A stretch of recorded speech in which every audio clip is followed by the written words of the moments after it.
If she plays it back. Jump, Serena, jump. Launches the 18. Heading chance here and knocked out by Michelle Michike. A roll out to the far side and a foot race now to the far touchline. Ball eventually won for a throw-in for KC Dynamos. Still danger though, trying to keep up the momentum. Take it to the inside. A chance from outside the 18 and moves stopped by Zoe Foxhall. Will cut out. And make sure when you get it, just roll it into Schnurr. So if the defender stays on the inside, which she probably will, obviously she wants to be ball side, just roll Kristen, to her outside foot and just keep it moving. That's all we gotta do. And this is easy to defend. If you step to her, you push her on to 14, step up and take the line away. If you step up this way at her, she's gonna beat you on speed, then you have no cover, right? If you step here and beat to the inside, you have Kelly and Maddie to help out, okay? Good look.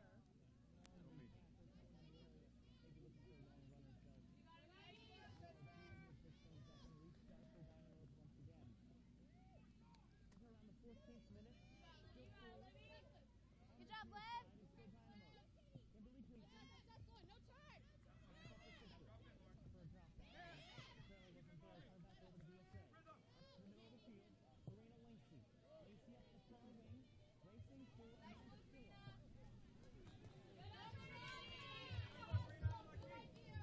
Keep that ball moving, Rita, just like that. That's all right. Good look. Come on, Schnurr.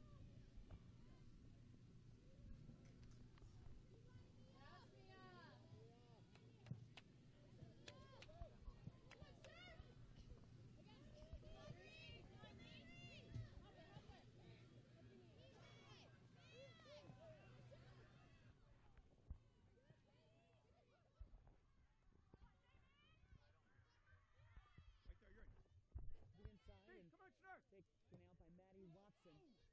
Taken back by Kute. Kute looking center in front. A chance at goal. Goes wide left. And Parker Roberts with that opportunity. He'll be out for a goal kick. This time for VSA Heat. Zoe Foxhall to take this 6-yard kick. And the first substitution coming in for VSA Heat. And the next stoppage of play. Comes out to midfield and fighting for possession both sides. Cut out looking for another run for Jamie Kute. And again, it'll go back to the keeper. That was Isabel Kurzban. To the inside, Kurzban once again launching it for a volley for a 50-50 ball won by VSA. To the near side, taken back by Fisher. And both teams tussling for possession. VSA looking for a run out to the near side. There's some space for Kristen Schnurr. And that'll roll out of bounds back behind Schnurr. A throw-in upcoming for Kimberly Gleason. And substitution, Sarah Strachan will come in, taking the place of Lauren Short along the near side.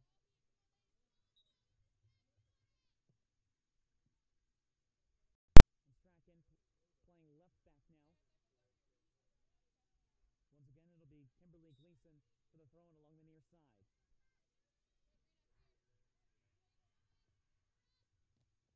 Looking for a run. Turn back over. Now there's some space on the far side to work. It'll be Amanda Phillip.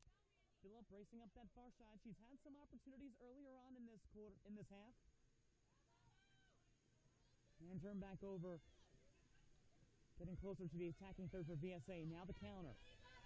It's the Dynamos running up the middle, looking for Brooke Prędzinski. And Kelsey Fisher able to keep possession in the attacking half. Mary Dizador up the middle. Touched by Parker Roberts, turned back over and back again. Up come KC Dynamos off to the far side. And they'll go around the horn with the backs. Katie Sullivan now. Sullivan up the middle, looking for Dizador. Dizador will come up with it, trying to cross to the near side to Fisher. That's cut out by the substitute, and whistle called against VSA Heat. So a free kick, Isabel Kurzban will take it for KC Dynamos. That's not ball to hand there, huh? And she'll leave it off for Parker Roberts. Sarah, it's coming to Roberts now.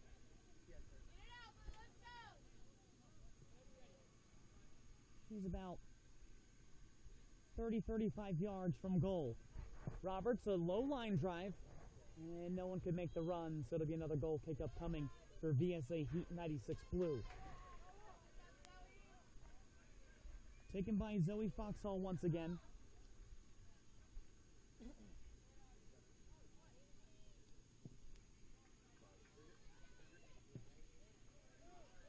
And right up the middle of the field,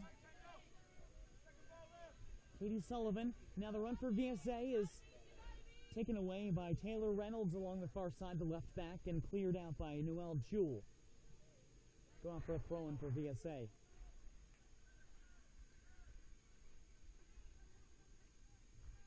Once again, Amanda Phillip. She didn't start the run in that first goal chance for VSA Heat. Still a chance here to get something going as the ball comes toward midfield with Pradzitsky. Long leap pass up the near wing. Kelsey Fisher. Fisher looking to make a run, and that'll trail to Zoe Foxhall first. And VSA looking to counter. Along the near side, Kristen Schnurr. And the touch and go between her and Sarah Strachan goes out of bounds. Another Dynamos throw-in on this near side. Fisher dispossessed and up the near wing. Ball goes out off of the leg of VSA Heat player Alice Kendall Rapetta. The Dynamos taking this.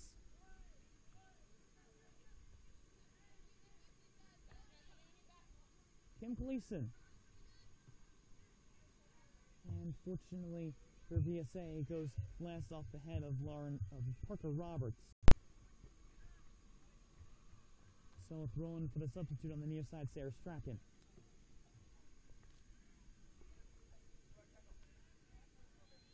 Into about the 21st minute, and still scoreless in the semifinal matchup.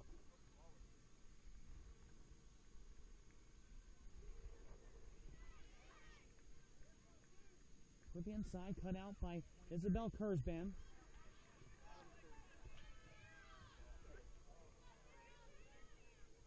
Up to the near side.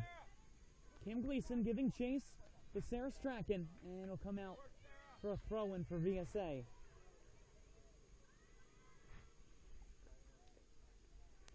Once again, Strachan will take the throw. Looking for their second really good opportunity on VSA outside the 18. Up to the top.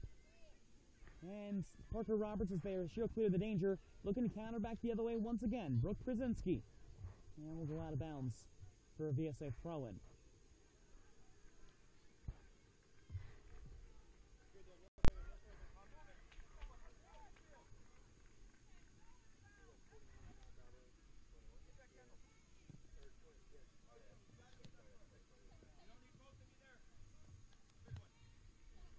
Up the near wing, once again, Kelsey Fisher looking for a lead pass for Jamie Kute, and Kute still outside the 18, and that's just whistled out for a corner kick.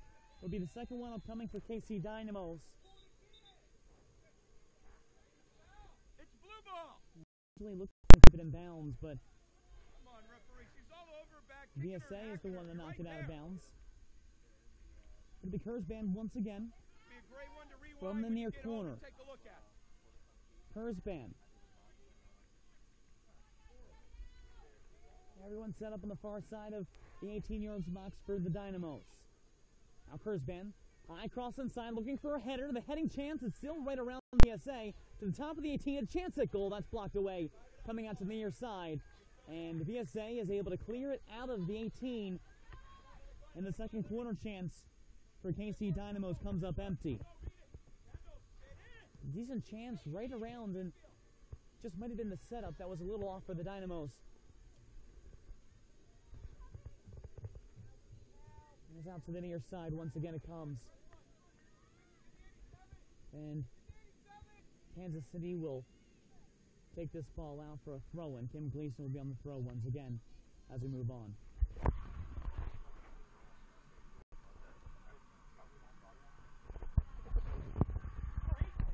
Well, we thank you for joining us from field number 3. We apologize for the technical difficulties getting this game underway, but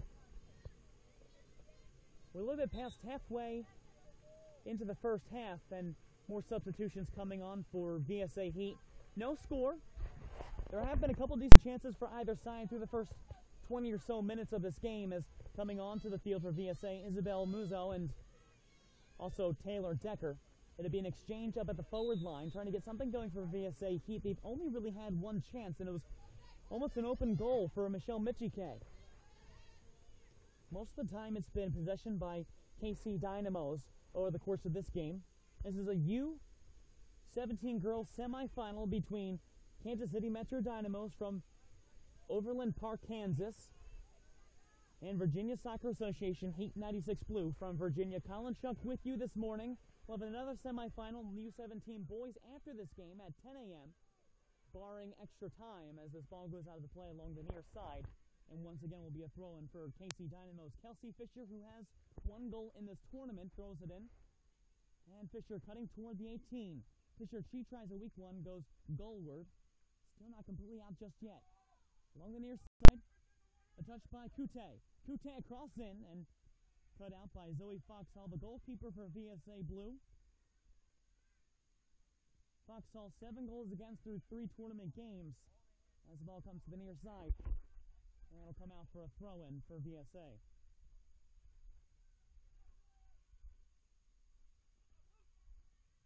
KC Metro Dynamos, again, from Kansas, reaching through as the Region 2 runner-up. And the ball goes out. That'll be a throw-in for KC Dynamos. They placed first in Group A with 2 wins and 1 loss, 6 points, 8 goals for as well as 8 against. Matching up against VSA Heat 96 Blue, who placed second in Group B behind Del Mar Carmel Valley Sharks Elite. Had a record of 1-1-1, garnering 4 points, 1 point ahead of Maitland 96-97 for that second place spot. Able to squeak in also with a 0 goal differential, but 7 goals and 7 goals against. A runner for VSA, and we'll go all the way back to the keeper, Noelle Jewell for KC Dynamo. She has had 3 tournament games and has garnered 8 goals against. As the Dynamos look to bring it up to the near side. Neither team has had a clean sheet just yet. Both winning their first games. And a chance on the near side. That'll come out to midfield. A counter upcoming, possibly for the Dynamos. Out to the near side. It's Fisher. Fisher, the game winner in the 3-2 win against NSA Jaguars. That was game number 1. Inside to Brooke Klonzinski. Hersband takes a shot toward goal, and an off-balance shot goes wide left. It'll go out of bounds for a throw-in now for VSA along the far sideline.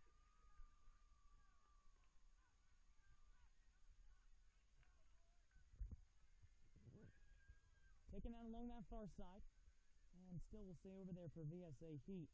They reached the tournament as the Region 1 tournament champions with a perfect 5-0 record. Plus 11 goal differential, only conceding 2 goals. And that was in the 3rd round robin game against Beedling Gunners. And a 3-1 victory as the ball goes out for a throw-in for Kansas City. And also in a semifinal matchup, 3-1 win against YMS Premier Wildcats. On the other side, though, it's the Dynamos. Klonzinski. Still looking for that perfect run in, cutting towards the middle. And then it pops back out for Parker Roberts. Will swing all the way to the near side, looking for a feed for Kelsey Fisher once again. Fisher picks it up. Inside. Dizador, back for Fisher. Outside the 18. Blocked away by Strachan. And that'll roll just outside for a throw-in. Taken by Fisher. Looking for Kute. Kute coming inside, and Foxhall is there to pick it up. Still scoreless in this first half of play. We're approaching the 30th minute overall. And up the far side. Linda Fiorito was able to clear the danger out to the far wing, out of bounds, thrown for VSA. And that'll be taken by the right back, Amanda Phillip. Phillip 7 games in the National League as well as 3 games overall in her tournament career. First appearance for both teams in this tournament. As will go out for a goal kick.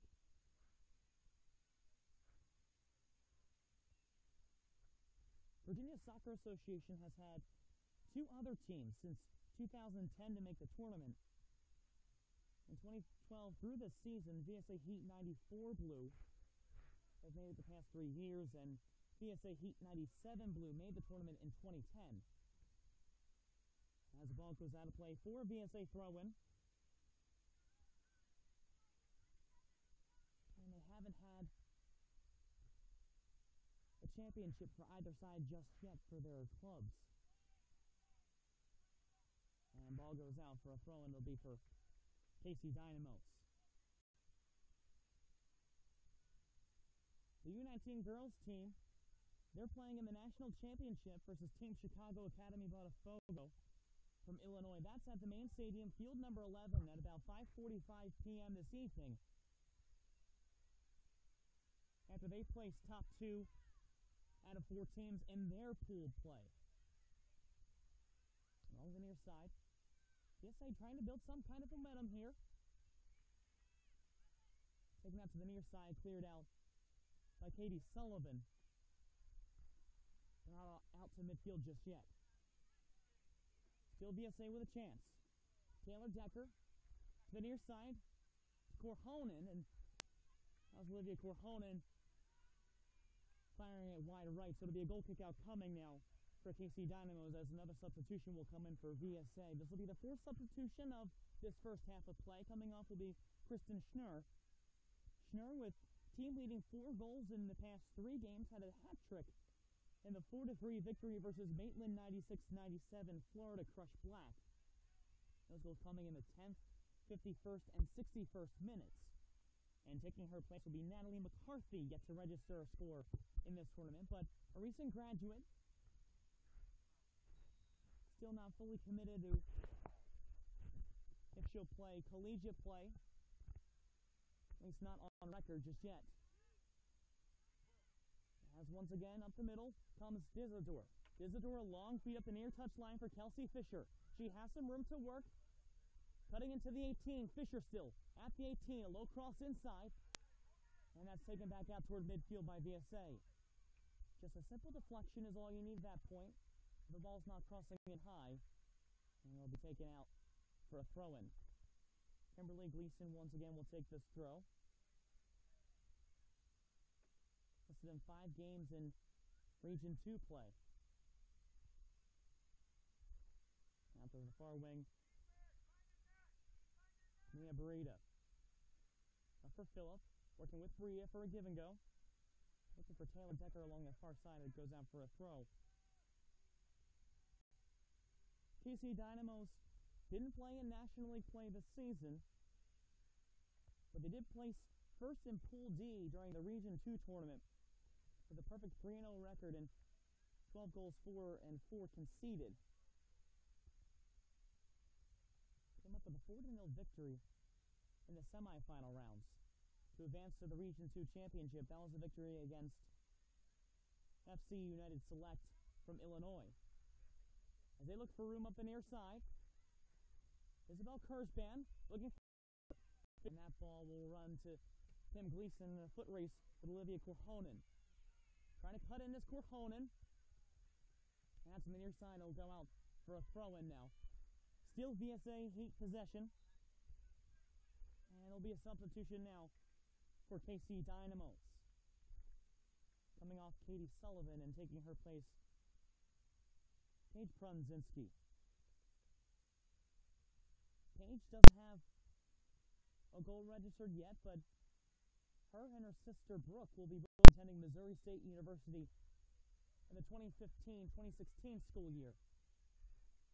Brooke also kept up the scoreline, and a foul from behind committed by Taylor Decker, and so it will be a free kick on the near side for Kim Gleason. And no one in the area just yet. Heading towards the later stages of this first half, and handball called against Mary Dizador as she tried to play that one off of her thigh first. And another substitution, this time on the VSA sideline. Olivia Corhonen will come off who registered a goal and the game winner in that 4-3 victory against Maitland 96-97. And taking her place will be Ava Raw, who had 2 goals in National League play in those 7 games, attending Lehigh University in the 2015 school year. With a free kick on the near side by Sarah Strachan. 3-player wall for KC Dynamos. That means Strachan will have to elevate it and curl it toward the 18 if they want to try to get a head or a foot on it toward goal. Well, Jules ready in goal. The cross coming in. It's a high one. That's cut out for the moment, and calling for a handball, and have a referee says no to that cry as the ball plays up the near side. Fisher giving chase. Fisher had some speed. That's actually Brooke Prudzinski. And that comes out for a throw-in. It'll be in favor of KC Dynamos.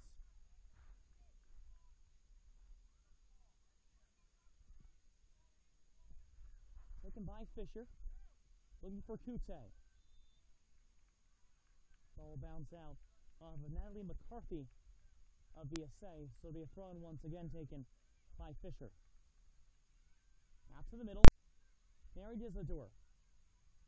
She's cutting in, looking for a chance. That's blocked out by VSA. Up to Isabella Muzo.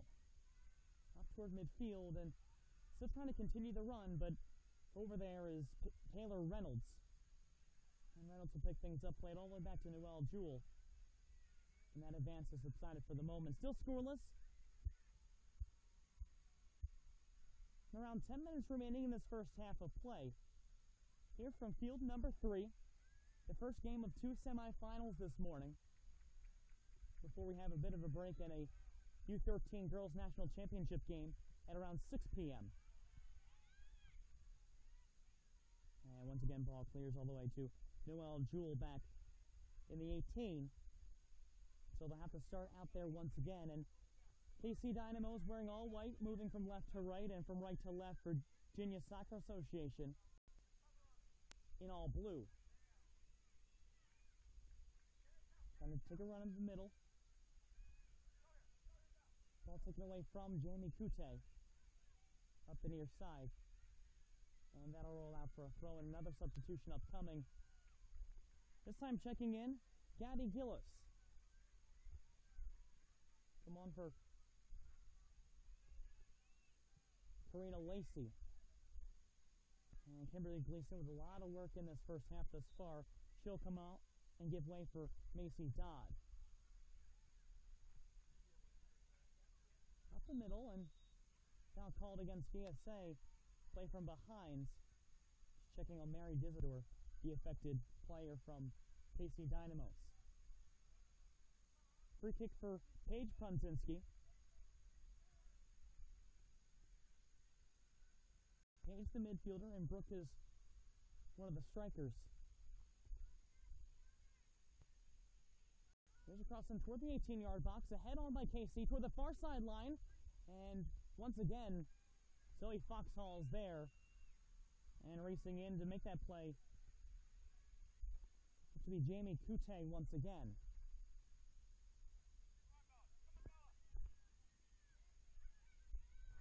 Comes out to the near side. Fisher plays it back for a give and go. Brooke Prudzinski back to Fisher. Looking for Brooke. Brooke Prudzinski trying to cross inside the 18, headed away by VSA. Not completely out just yet. Parker Roberts trying to launch it back in. Still Roberts. Just outside the 18. One-on-one, trying to cut in. And that's blocked away. For Prudzinski, not able to get there in time. It'll be a goal kick now for VSA Heat. And we'll have another substitution coming on, Erica Tomeko.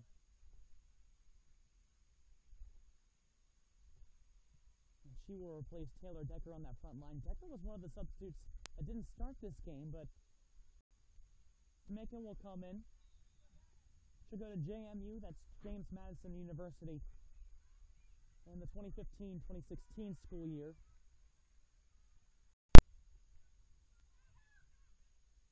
Waiting to come on is Emily Griffin for KC Dynamos. It'll be her first minutes of this game.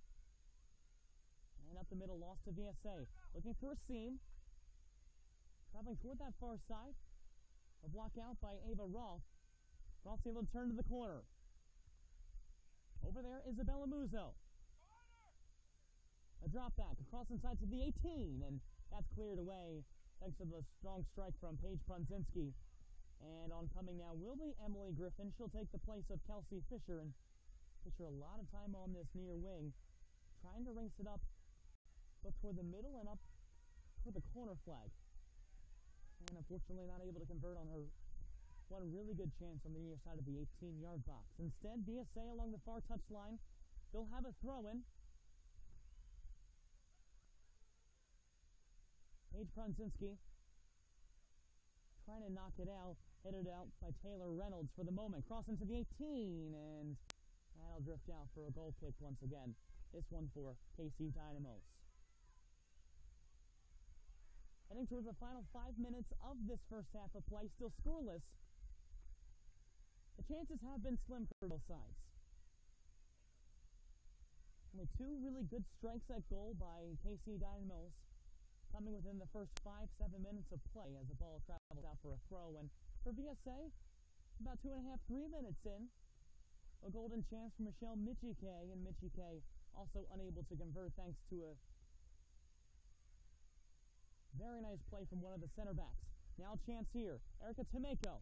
Tomeko cutting to the outside of the 18, looking for a cross. Inside, and that'll go out for a goal kick once again. And Isabella Muzo on the near part of the 18-yard box instead. Just curled a little too far to the outside of goal, allowing Noelle Jewell to take this goal kick once again. And out to the far side. A drop back looking for Amanda Phillip. And that'll roll back. Poor touch on that far sideline. Instead, Jamie Kute still fighting for possession. Maybe a chance here. Parker Roberts going toward goal. Parker Roberts still, and ball travels away from her and goes to Zoe Foxhall. And Foxhall will set up to clear out the 18 once again.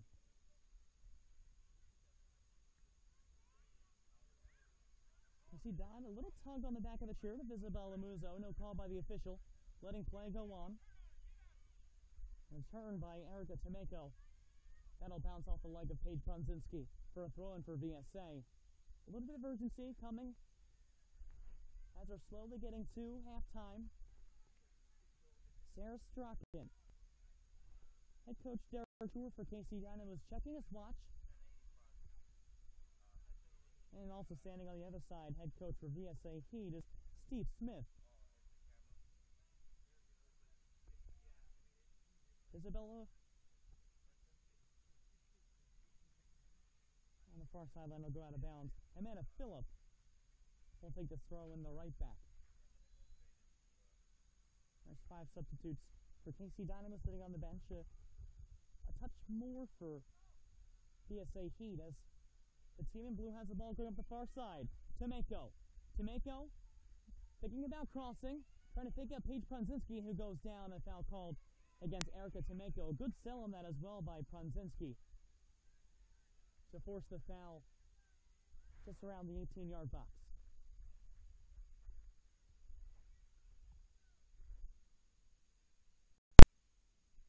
Linda Fiorito will take this. Her destination, Drake University in 2015. Up to the near side. Chested by Macy Dodd. Dodd tried to clear it.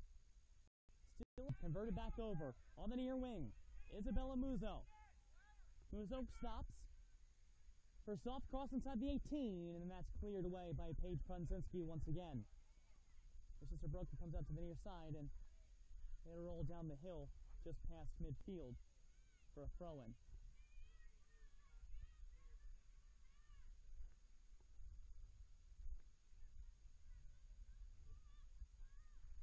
Throw-in upcoming for VSA Heat. Once again, Sarah Strachan will make the throw along the near sideline. And a head away, and slowly VSA will work their way up. Mary Dizador knocking that out, wearing protective headgear to prevent from concussions, and Ball touched out of play. It'll be a corner kick, the first one for VSA of this first half, as we're approaching the final couple of minutes of this first half again. It'll be Sarah Strachan. This time she'll take the corner instead of a throw-in. Set up for a right-footed kick. We're at about 1 minute of added time to end this first half. The cross inside to the 18. Some danger headed away by Parker Roberts. It'll come back out. And Book Prunzinski trying to make a run for Jamie Kute and instead converted back over. Ball travels into the 6-yard box. Noelle Jewell takes it before the danger arrives in Ava Brawl.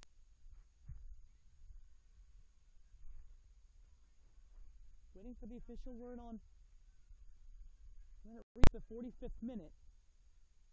Ball travels out of play. VSA Heat once again will have a throw. Amanda Phillip taking the throw on the far sideline. Looking for Isabella Muzo once again, and ball travels out off the KC Dynamo center back. 1 minute of added time showing, so we're into extra time. Cross inside to the 18, cleared out by Linda Fiorito. It'll be the second straight corner for VSA Heat. And they match the total set by KC Dynamos in this first half at 2 apiece. Strachan will come in from the left back position to take this corner kick, setting up on the near side of the 18. Maybe a chance here before halftime. Cross inside the box. And that's headed away, and out toward the far sideline. A foot race now between Kute and Mia Burita. In by Kute. Bounces off of Burita. Looking for a feed for Parker Roberts. Roberts, one-on-one with Kelly Burney. Roberts trying to center, and Zoe Foxhall comes out to take that away, and once again, the threat is ended.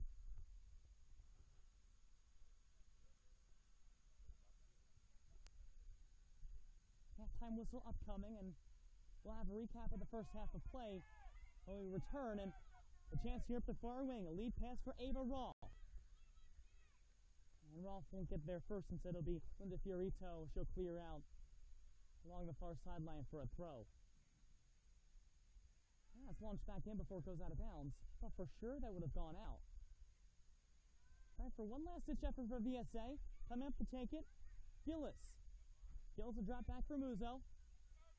Still outside the 18. Muzo circling around, trying to cut back. And that will do it for the first 45 minutes of play. We're scoreless through 45 minutes between KC Metro Dynamos and Virginia Soccer Association Heat 96 Blue. Once again, this is one of the two semifinal matchups in U17 Girls play in this tournament. They'll play tomorrow morning for the championship once the games this morning have been decided. Well, we'll come back in a few moments at halftime here. Again, still scoreless, as you're watching coverage of the 2014 U.S. Youth Soccer National Championships presented by the National Guard. Back from the Maryland SoccerPlex in a few short moments.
here for the second half of action between Kansas City Metro Dynamos and Virginia Soccer Association Heat 96 Blue in this U17 Girls semifinal matchup. Colin Chuck with you here from field number 3. Team switch sides, so that means that Virginia Soccer Association in blue will move from left to right. And KC Dynamos in all white moving from right to left once again. It'll be VSA Heat to start off the second half of play. And we're officially underway.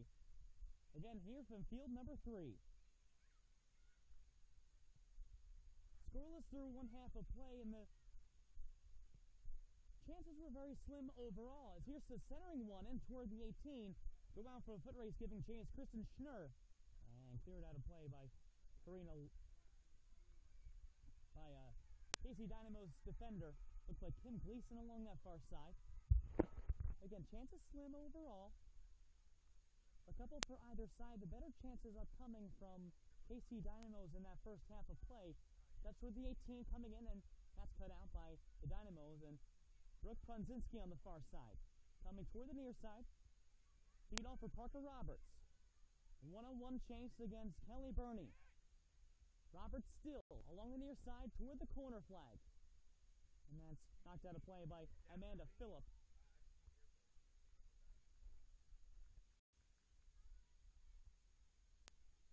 So another throw-in coming on the near side.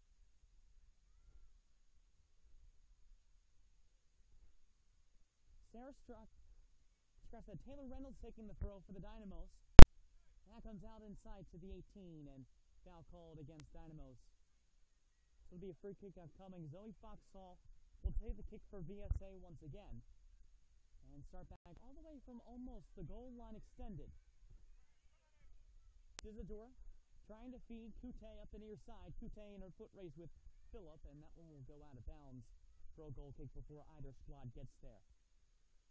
VSA 4th place in Group Blue in National League play, went 4-2-1 with 13 points overall. It did play 3 opponents that are in this tournament out of the 7 possible. Played Del Mar Carmel Valley Sharks Elite. They placed 5 points. And the only team in Group B from that was Del Mar Sharks Carmel Valley, as there's a foul called against VSA. 2-1 loss to Del Mar Carmel Valley just on Wednesday. Karina Lacey the lone goal in that one for VSA Heat.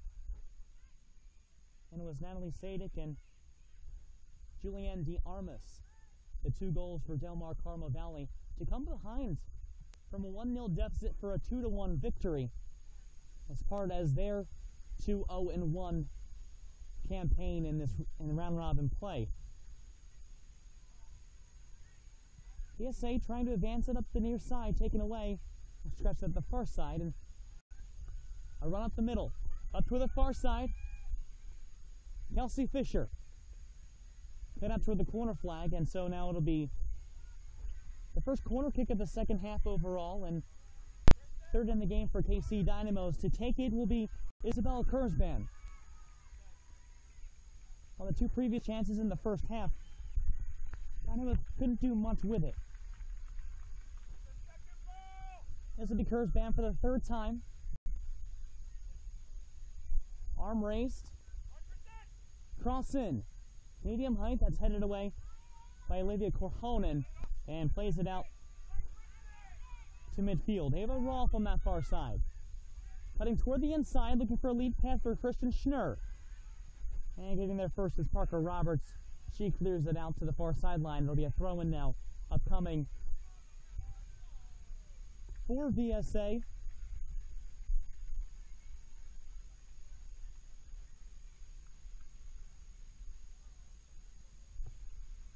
Won the regional championship against Toms River SC. And foul called against KC Dynamos.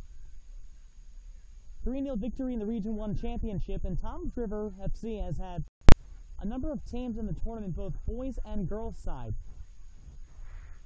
Over the course of the history of the tournament, starting all the way back in 1936 with the U19 Boys Cup.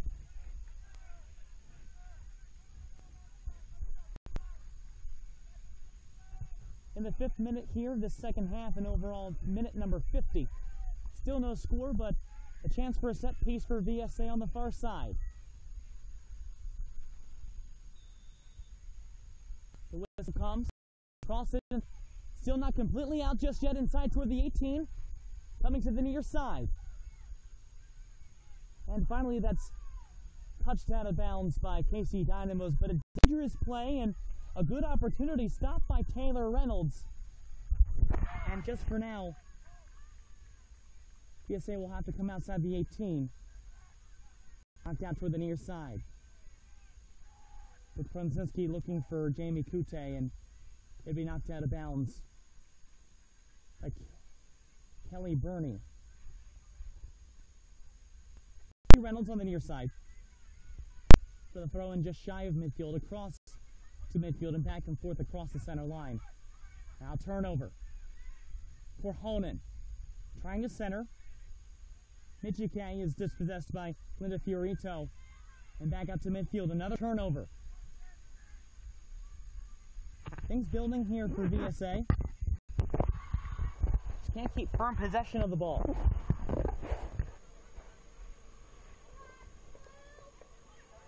On the far side, looking for a long lead pass up that far wing. Kristen Schnurr. Schnurr cutting to the 18. Across inside to the far post. That's cut out. And back to the top. And finally cleared away by the Dynamos. And a couple of good solid chances for the Heat. And now the counter. Looking for Brooke Prunzinski. Foot race with Phillip. Phillip goes down. Prunzinski still in the area. She'll get there. Outside the 18. Brooke Prunzinski. To the near side for Kute. Kute takes a chance toward goal. And that one sails high and wide right. Come out for a goal kick. First solid chance for Casey.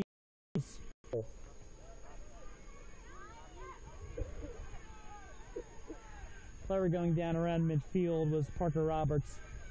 Contact from behind by Christian Schnurr. So the Dynamos will try to reset and move this up quickly. But a throw-in coming for VSA Heat. Here in the 53rd minute, still scoreless. Looking for that first goal, lead pass.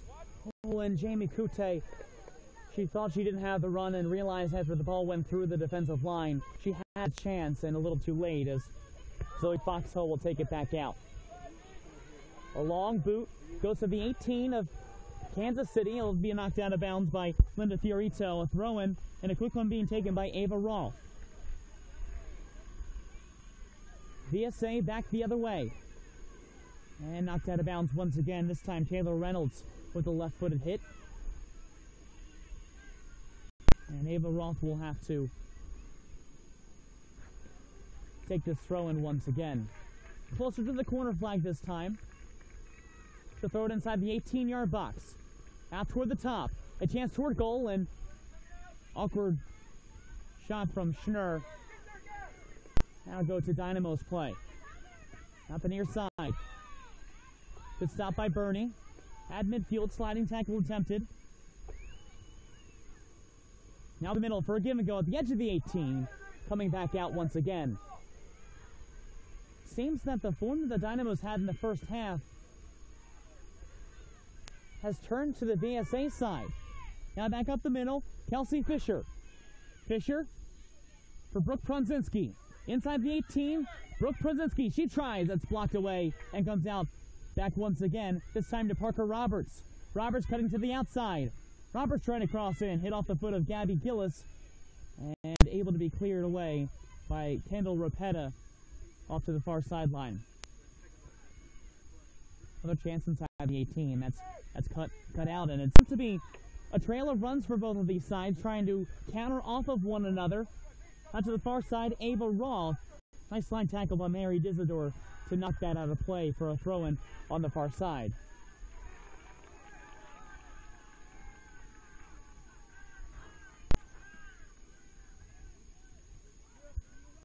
And so VSA will come out to the near side. That's Amanda Phillip. She made some runs in the first half flank, probably about 6 or 7 feet wide of the post. It'll go out for a goal kick once again, and the Dynamos evade danger.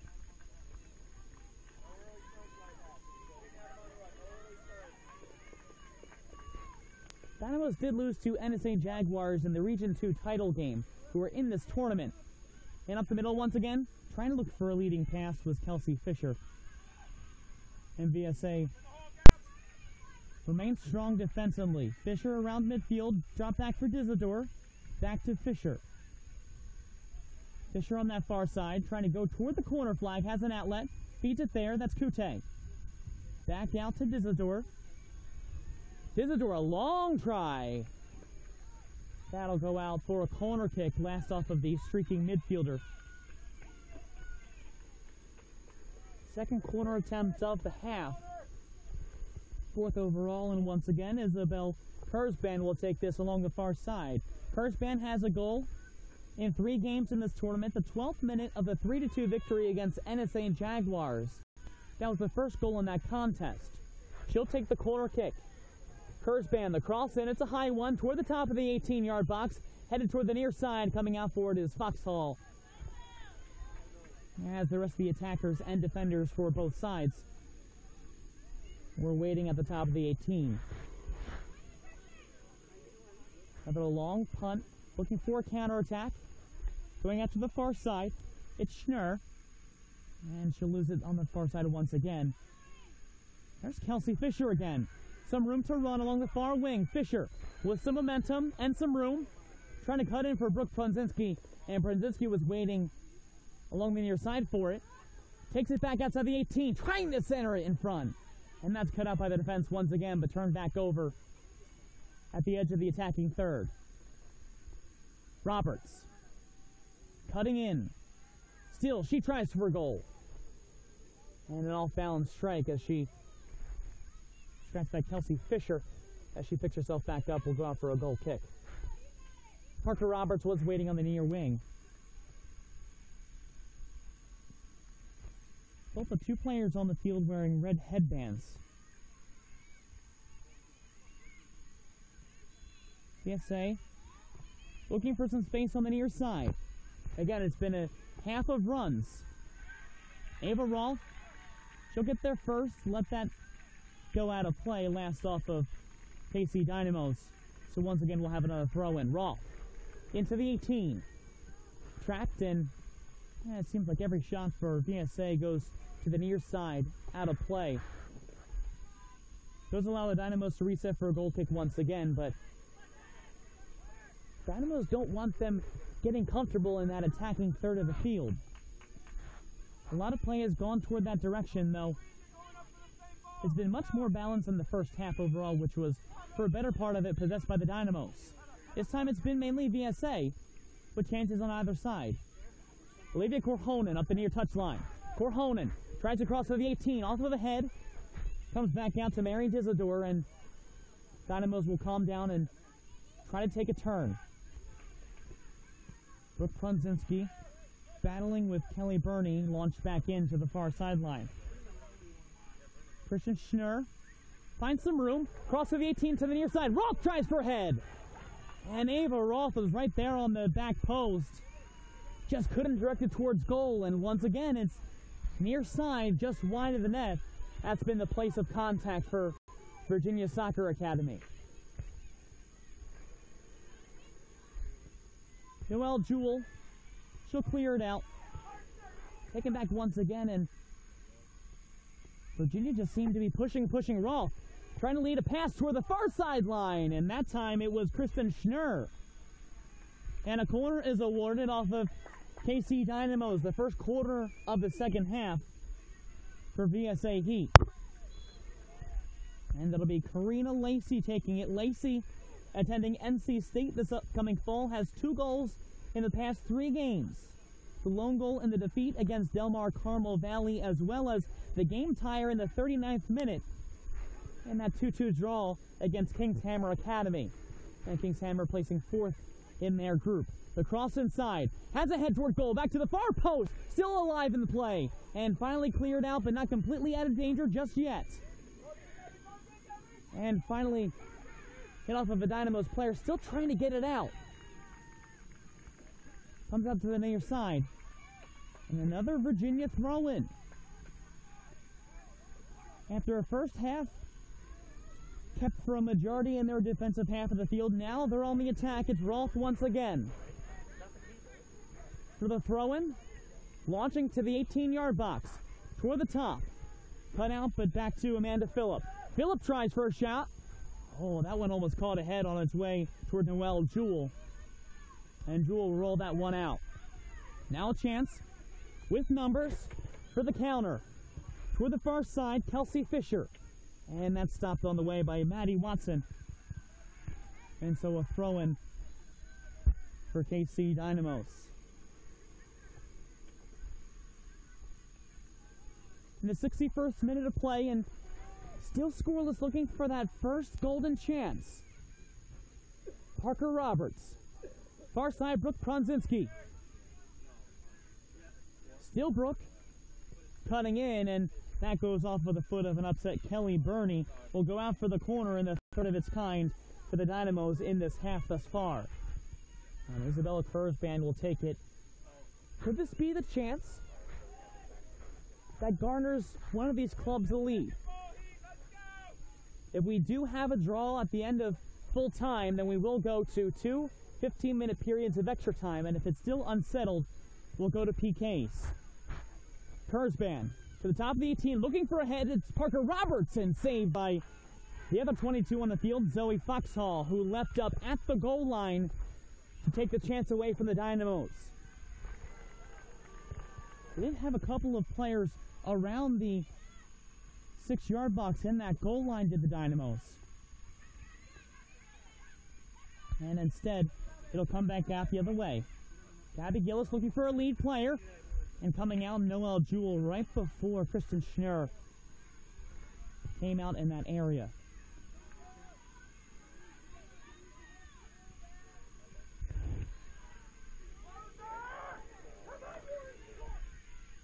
So once again, they're looking for runs. Roberts, the lone goal in the 4-1 loss of Carlsbad Elite. Out to the near side. Jamie Coute to the corner. She stops and waits. Coute cutting inside. And that's cut out by a strong defensive play from VSA, but too far out of the reach of Kelly Burney. And once again, her efforts to clear the ball successful, but can't keep possession for her club. Mary Dislador, she'll drop it all the way back to her center back, Linda Fiorito, and we'll have to reset around midfield. But the advantage has gone back the other way toward KC Dynamos. On that far side, Fisher looking to cross for Roberts. Comes back out for Kurzban. She tries, blocked in front. Pops back out for Fisher. Fisher tries from the far side, and that'll trail just to the left of goal, out for a goal kick once again. But after sitting back and allowing Virginia to have a lot more time in their attacking half than they did in the first half alone, it seems that Dynamos have come back to form. A cry for handball from Steve Smith and the VSA bench. Still play around midfield, eventually won by KC Dynamos, and Katie Sullivan will help play along. Taylor Reynolds and Jamie Coute just lost possession on a bad pass over to the near touchline. There have been some very good challenges by both sides. Some strong play overall. Ball trails out toward the far side. Brooke Pronzinski. She tried to touch it. Last one off of Pronzinski, thanks to the play from Lauren Short, the left back. And the first substitution of the second half coming up. It's Mia Beretta coming in. And she'll take the place of Gabby Gillis. And we'll take this time to remind you that this presentation of the 2014 U.S. Youth Soccer National Championships brought to you in part by the National Guard, the official armed forces branch of U.S. Youth Soccer and presenting sponsor of the National Championships, by Nestle Nesquik, the official post-game drink of U.S. Youth Soccer, and by Nike, the official supplier of U.S. Youth Soccer. out on the far touchline. Still no score in this U17 Girls semifinal matchup, but win here, take them to the finals tomorrow. Parker Roberts, lead pass for Brooke Prunzinski. Prunzinski to the 18. She tries to cut in, has to stop back. Still Brooke. The far side to Kelsey Fisher. Fisher with a run to the 18. Crossing inside, looking for a top. Clear back out to Fisher on the far side. Fisher still, she launches one, and that one's just going to be airmailed out of bounds for a goal kick along the near side. So a good strong development coming from midfield once again for the Dynamos. Just playing long lead passes, and they're finding the seams between the defense. Ava Rolfe goes down to the ground, and lead pass out toward Rolfe. And a bad touch coming from Michelle Mitsuke. And Sarah Strachan will come back in, take the place of Lauren Short as she did in the first half at the left back position. Short will be going to Jacksonville University, verbally committed in 2015. Sarah Strachan going to school with a powerhouse D3 club in softball, Messiah College. And at the far side, nice pass up to Fisher. Fisher trying to cut by, beats the defender to the 18. Fisher still inside, and left foot of Sarah Strachan got in there to force the corner. But again, it's those long lead passes for the Dynamos that have been threading the needle, as well as strong play running through tackles and winning those 50-50 chances. And so Isabel Kurzban, for the 6th time in this game and 4th of the half, will come up for a corner kick. And it looks like she'll give way now to Mary Dizador. So Dizador, she'll take her right-footed chance. Possibly wanting Kurzban on the defensive ends. The cross in, it's a nice one. Toward the near post, and gloved out by Zoe Foxhall. Almost uncontested. It's a little bit shaded inside the 6-yard box. And so Al comes out to midfield once again. And as the second half moves on, at a rather swift pace overall, we'll see if the play becomes more urgent on both sides. Still within the first 65 minutes of play as the ball trails out off of VSA in for a Dynamos throw-in. And a whistle called against Brooke Prunzinski of Kansas City, and that'll be a free kick now for VSA.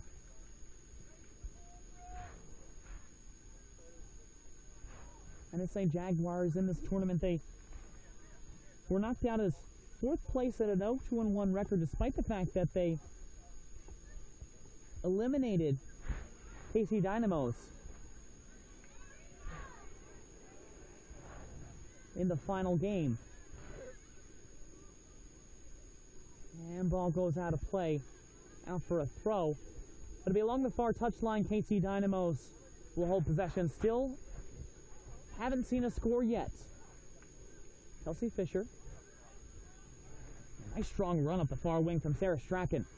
Strachan up the middle of the field, contested by Fisher, and Fisher wins the ball back for a moment. Player taken down and past midfield, past the center circle.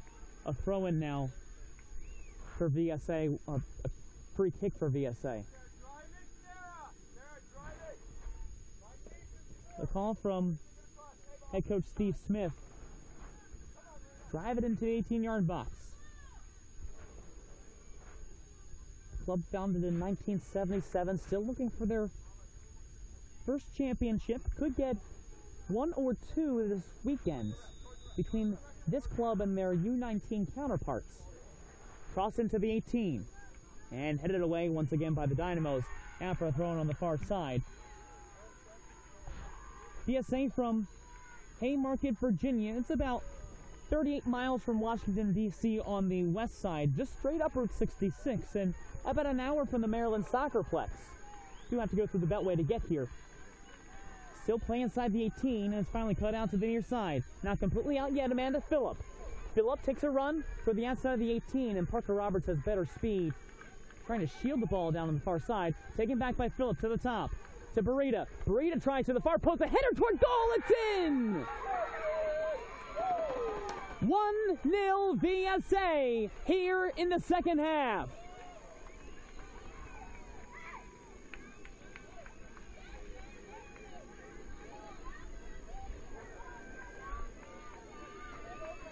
A strong play coming in for the cross inside. And it was the defender, Amanda Phillips, setting that up. Again, as the cross is inside the box.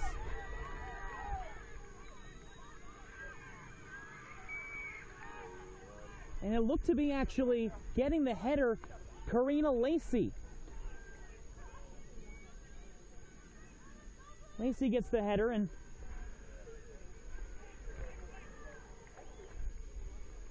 so now past midway into the second half, and we have a 1-0 lead.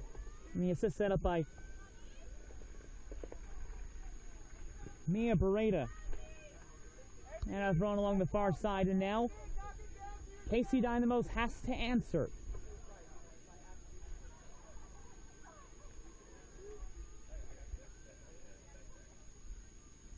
Goal taking place in the 71st minute overall.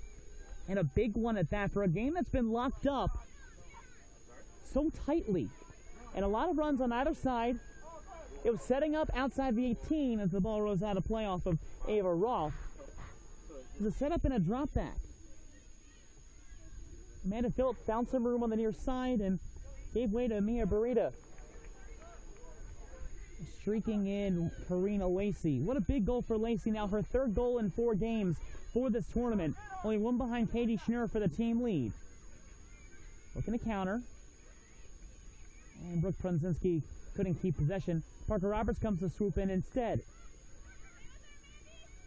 Dynamos could try to get something going here as the ball goes out toward the far sideline. Last off of VSA for a throw-in.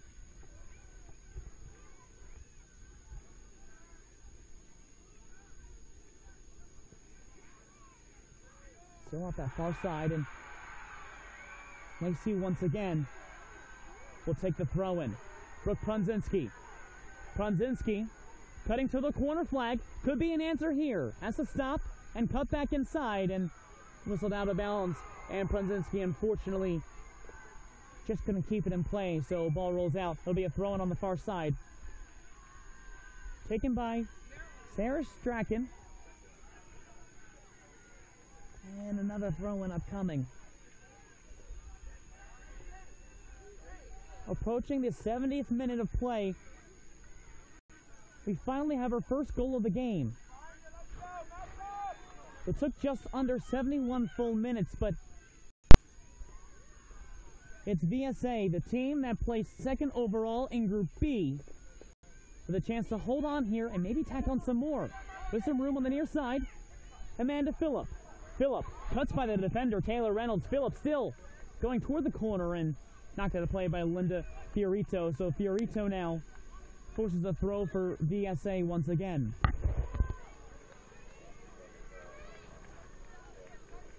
And substitutions coming in for either side. And once again, this production of the 2014 U.S. Youth Soccer National Championships brought to you in part by Skills, the official player performance training sponsor of U.S. Youth Soccer, as well as Sports Authority, the official sporting goods retailer of U.S. Youth Soccer. Coming back on, Paige Prunzinski and Macy Dodd for the Dynamos. Ava Roth throws it in along the near side, brought out of play, and they're going to try to keep up the tempo here. Roth looking for a pass for Rapetta. Rapetta can't get there in time, goes out for a goal kick. There first anyway would have been Linda Fiorito.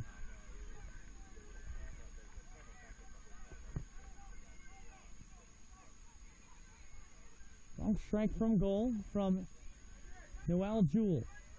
Roth looking for a run up the near sideline once again toward the 18. Headed out of play by Linda Fiorito. Fiorito's had some successful clears over the course of this game, and it's been the defensive four for the Dynamos that now getting later into the second half have gotten a lot stronger. And probably a lot more worn down as well, despite the one run through, as it comes out for a goal kick currently for Dynamos.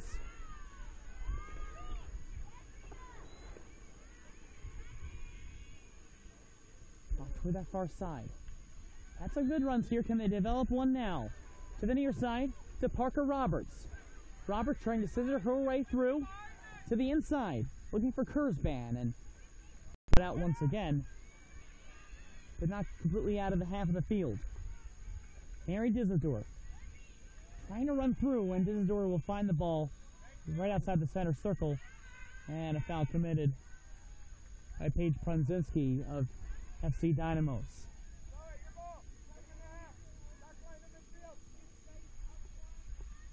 It'll be the keeper, Zoe Foxhall, coming all the way out to take that. The next game from this field and the other semifinal matchup this morning will be in the U17 boys group. FC Dallas Youth 97 Premier against Cincinnati United Premier Gold 96-97. FC Dallas finishing first in Group A play, and Cincinnati finishing second in Group B. And a launch in toward Ava Raw, trying to give chase, and bounces right to Noelle Jewell. And Jewell will stop that advancement.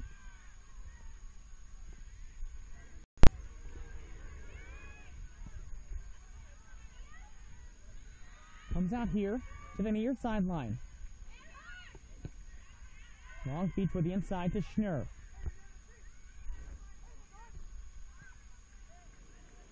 Far side, that's missed.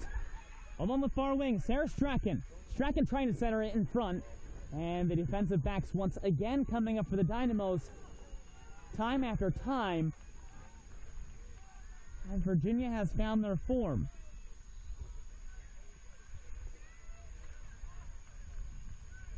Trying to keep things going.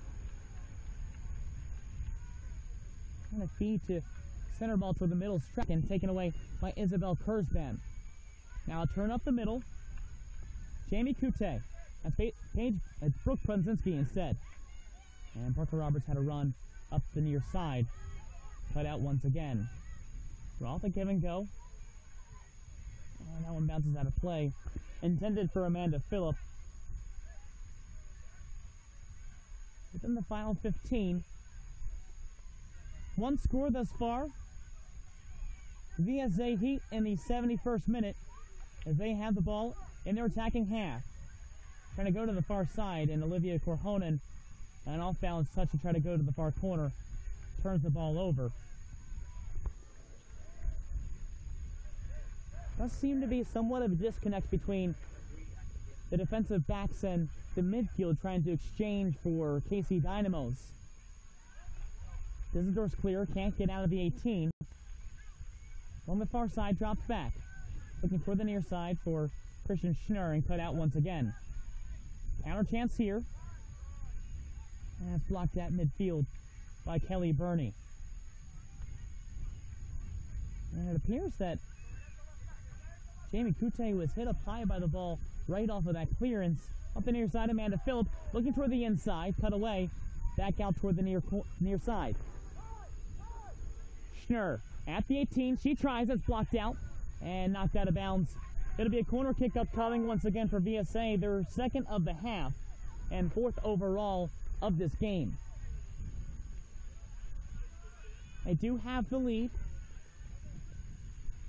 and Sarah Strachan will take it.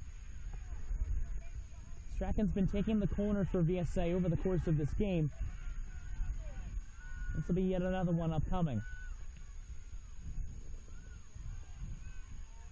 Got to curl it maybe toward the penalty area of the 18. Strachan toward that area, headed towards goal, still in danger, and that's just launched over by Kelly Burney. Decent shot to get it toward the center area and maybe knock it top shelf. And instead, Burney skies it high. 80th minute. It's time for Dynamos to move. Still a lot of time left, but the counters have been strong for VSA. It's got the ball around midfield a lot of the time as Prunzinski beats Kute, looking for Prunzinski. This is Kute on the near side. And Foxhall cuts that out.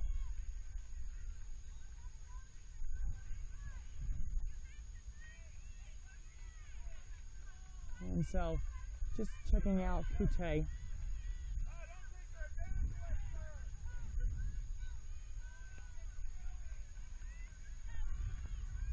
Dark Shore, he's thinking along the same lines. Let's start moving up the field. Let's get this going.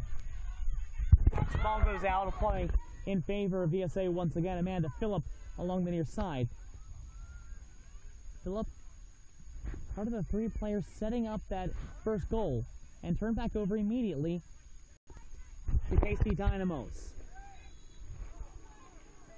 Kim Gleason will take the throw on the near side. Trying to turn in is Kute. Kute tripped up on the way, no call made.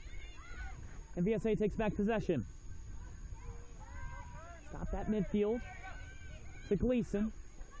Keeps it into Kute. And bounce back out once again. This time it'll be a VSA throw-in.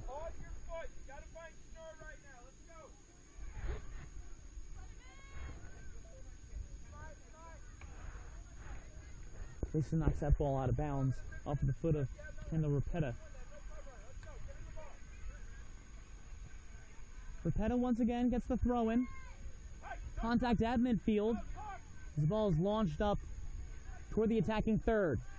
Parker Roberts tried to get there. Taken away by Mia Burita. Now at the far side, a long give and go for Schnurr. Maybe a bit too far. Linda Fiorito takes it out.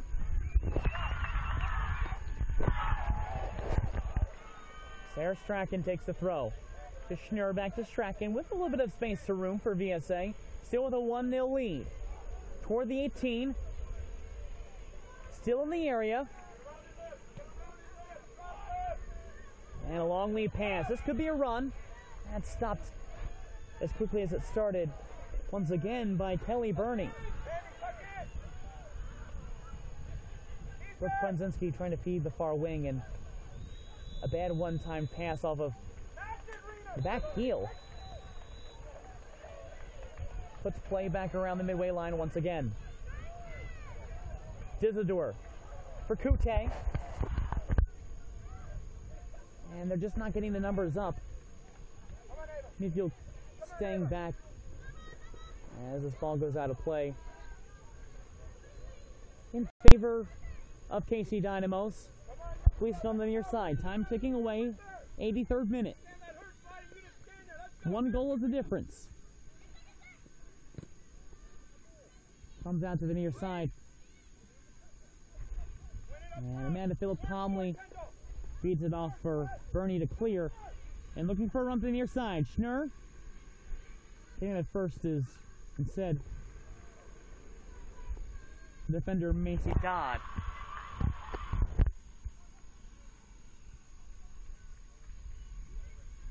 If VSA can tackle on another here, it'll put a lot of pressure on to KC Dynamos. Isidore comes back, shielding the ball as it rolls out of play after a goal kick, and things will be hurried up for Noelle Jewell. Looking to set this up very quickly and start moving toward the attacking half of the field.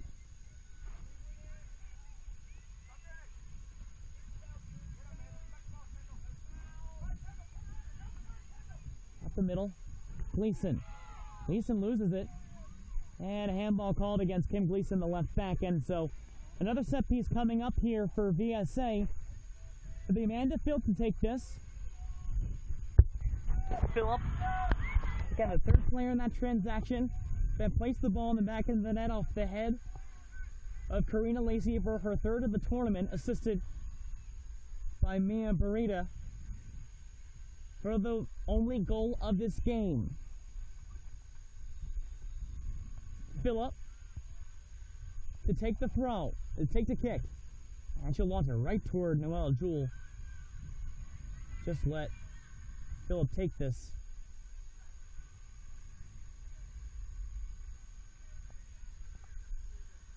Brooke Prunzinski, the far side, and strong defensive play for a lead pass up the middle again. Ava Rolf's right there.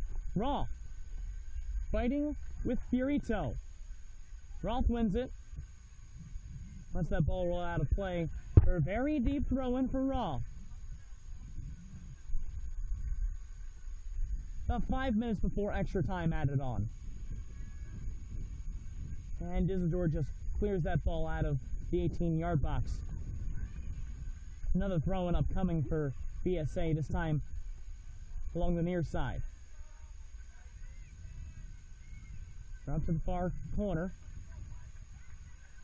Still kept in. Strong play by Kendall Rapetta to keep it alive. Still not out just yet. And Isidore up the middle. A lot of play traveling through the middle of the field, trying to go to the corners for the Dynamos. Still haven't come up with a tally. And ball whistled out of play. It'll be a throw-in on the near side. And VSA keeping strong and forcing the Dynamos to go through their defensive backs.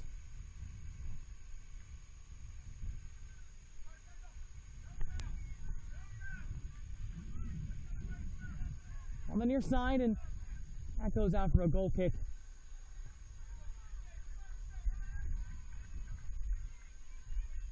And Fiorito just bounced that off of Kendall Rapetta. And still swift play by the Dynamos to get back in this. Instead, Rolf just feeds it to the corner flag, and we'll have another goal kick. It forces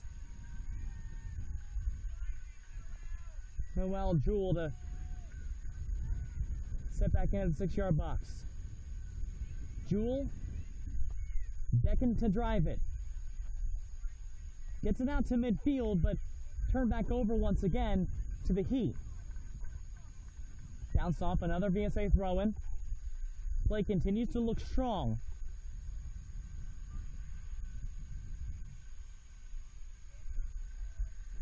Rapetta. Now Rolf. Ball comes back out. Bounce off to the 18. Headed away.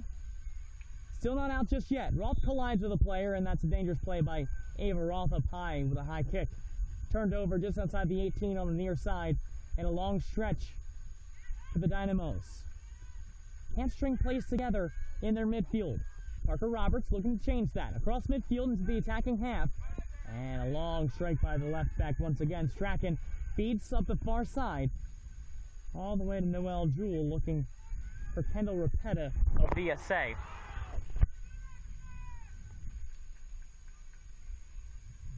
Into the final couple minutes of the second half, 1-0 lead for VSA. If they win, they move on to the final. Loser goes home. Schnurr trying to cut in. And another defensive stop made by Fiorito. Goes off of Fiorito, so it's Schnurr's throw-in for VSA. Trying to stall away time.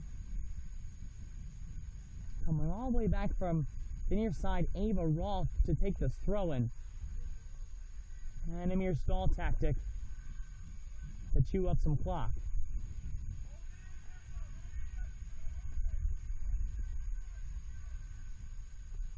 And setter inside the 18.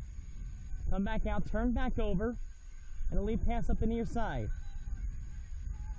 And Prunzinski feeding for Fisher. Out the near wing, and that's out of play by Macy Dodd. VSA fans getting confident on that far side. Again, looking for that lone window through. And a throw-in upcoming for Dynamos. They can rush it here. Lead up for Isabel Kurzban, and there's 3 defenders she's trying to mow right. 1 minute of added time.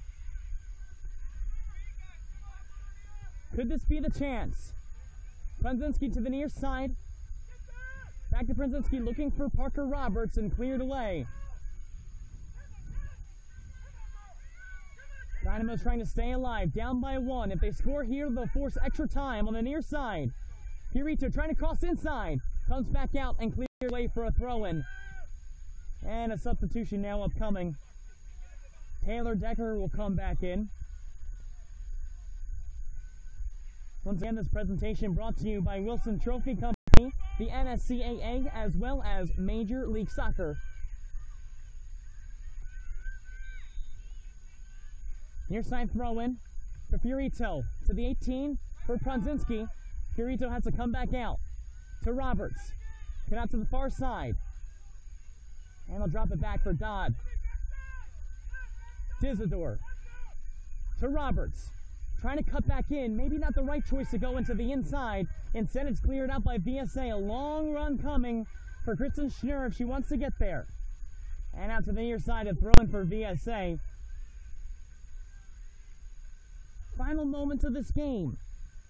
Can the Dynamos find an equalizer and stay alive to force extra time, or will Virginia Soccer Association move on to the final tomorrow morning? Schnurr trying to cut to the corner. Fiorito still on the near side. Knocked out of play off of Fiorito last touched. And that's going to do it. Virginia Soccer Association Heat 96 Blue win this game 1-0 and move on to tomorrow morning's final. A very close-fought game between these two clubs. And the game winner by Karina Lacey off of a cross-in from Mia Burita in the 71st minute is the difference in this game. And that will end this tournament run for Kansas City Metro Dynamos. After strong play, winning Group A, and they just couldn't find a way to equalize in the final moments. They played strong in the first half overall and couldn't put one through in that 45-minute frame. Instead, it would take to the second half for the lone goal to come up in this match. And so it'll be the winner overall between Del Mar Carmel Valley Sharks Elite and Carlsbad Elite to decide who will play Virginia Soccer Association and look to the celebrations after that goal. Just spectacular cross in. And again, that was the difference overall in this match. As a reminder, coming up next too, FC Dallas Youth 97 Premier from this field with Cincinnati United Premier Gold 96-97. That's a Group A winner versus Group B runner-up matchup. In just a few moments, in about 15 minutes from now. So once again, final score from Field 3 in the final semifinal matchup, 1-0 in favor of VSA Heat 96 Blue. And the difference, again, that header coming from number 17, Karina Lacey, the game winner. And that's how this one will finish up from field number 3.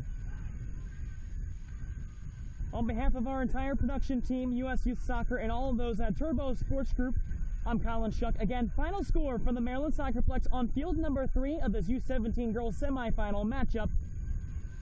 Virginia Soccer Association Heat 96 Blue 1 and Kansas City Metro Dynamos 0. We'll be back in about 15 minutes for more coverage from the 2014 U.S. Youth Soccer National Championships presented by the National Guard.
welcome you into the Maryland SoccerPlex in the second semifinal matchup from field number 3. This time it's the U17 boys that'll take on their chances for the final tomorrow morning in the 2014 U.S. Youth Soccer National Championships presented by the National Guard. Today's game features FC Dallas U17 Premier and Cincinnati United Premier Gold 96-97. Colin Shuck, glad to be with you here at around 10 a.m. Eastern Time in this presentation of the 2014 U.S. Youth Soccer National Championships, brought to you in part by the National Guard, the official armed forces branch of U.S. Youth Soccer and presenting sponsor of the National Championships.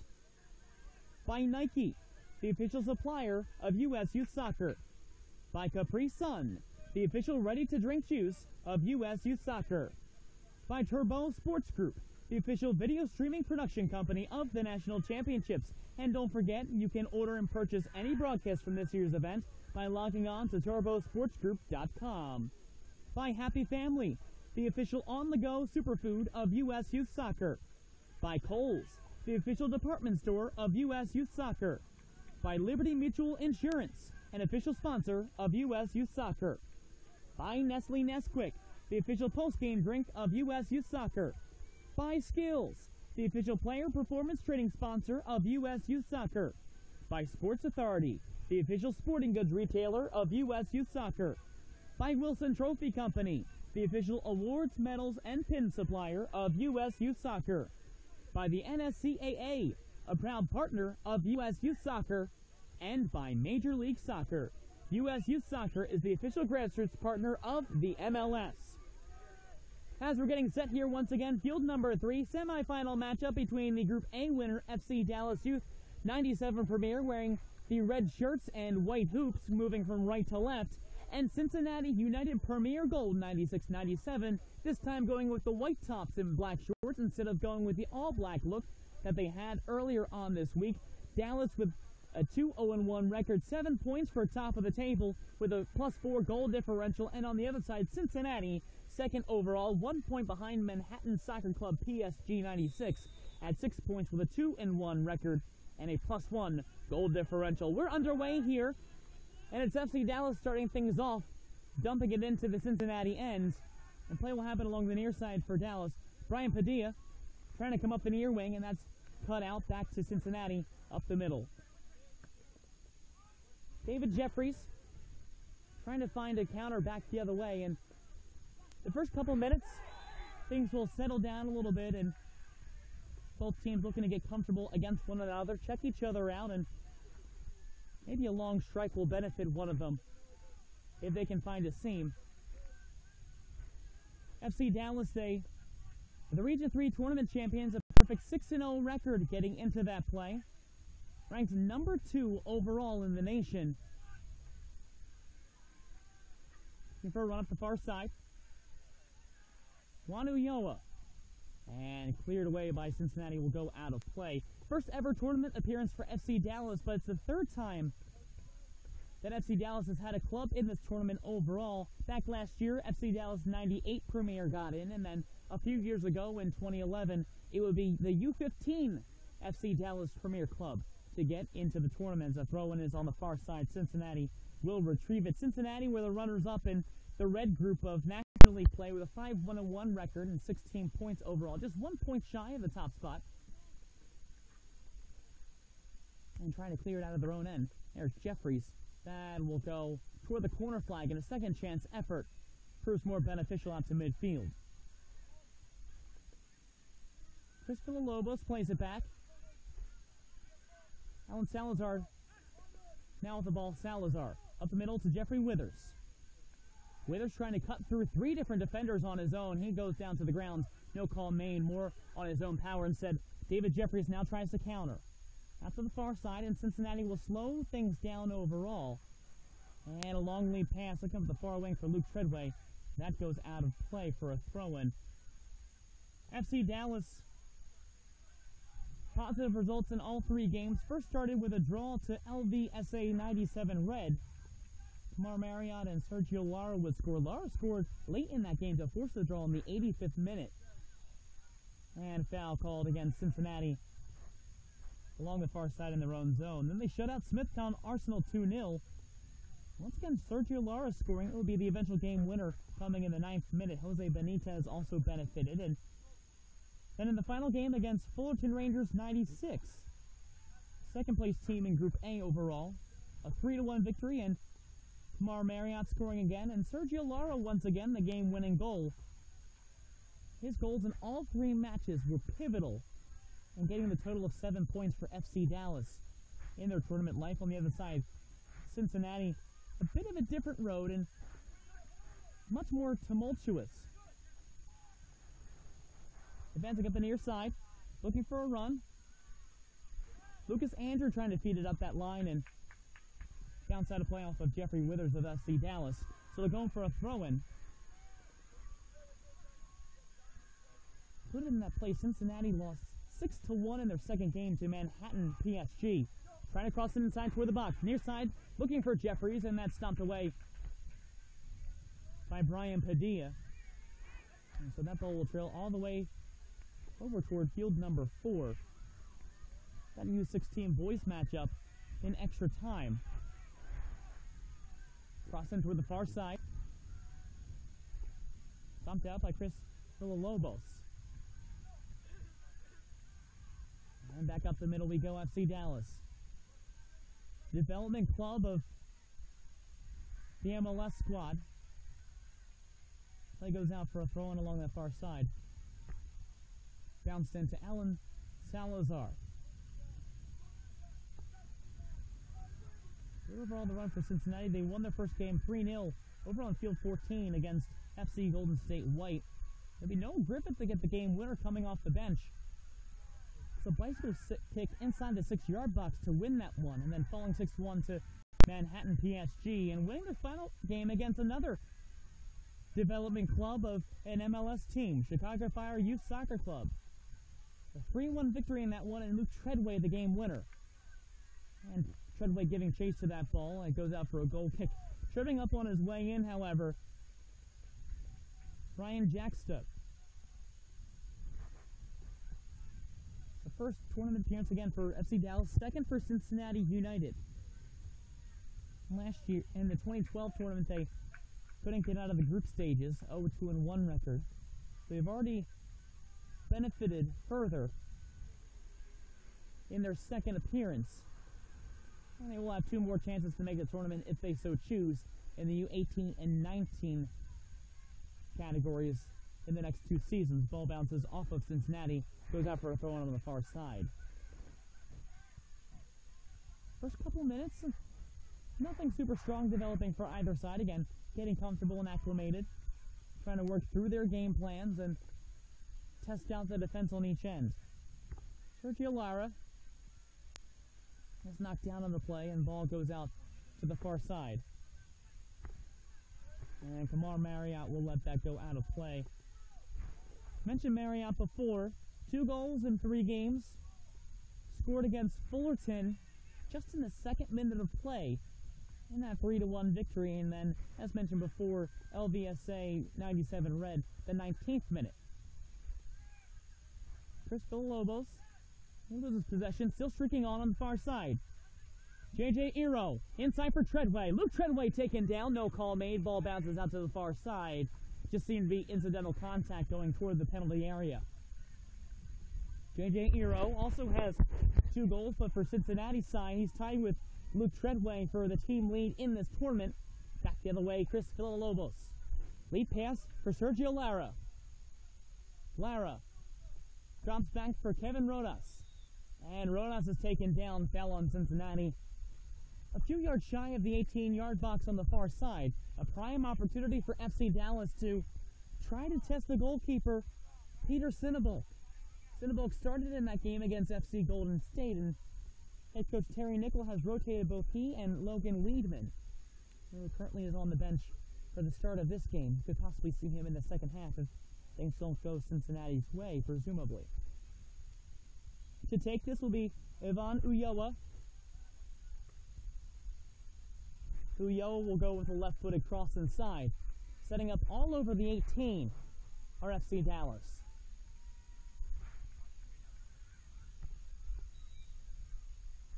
And now, cross inside toward goal, to the far post. Ooh, and that was Lara on the near side.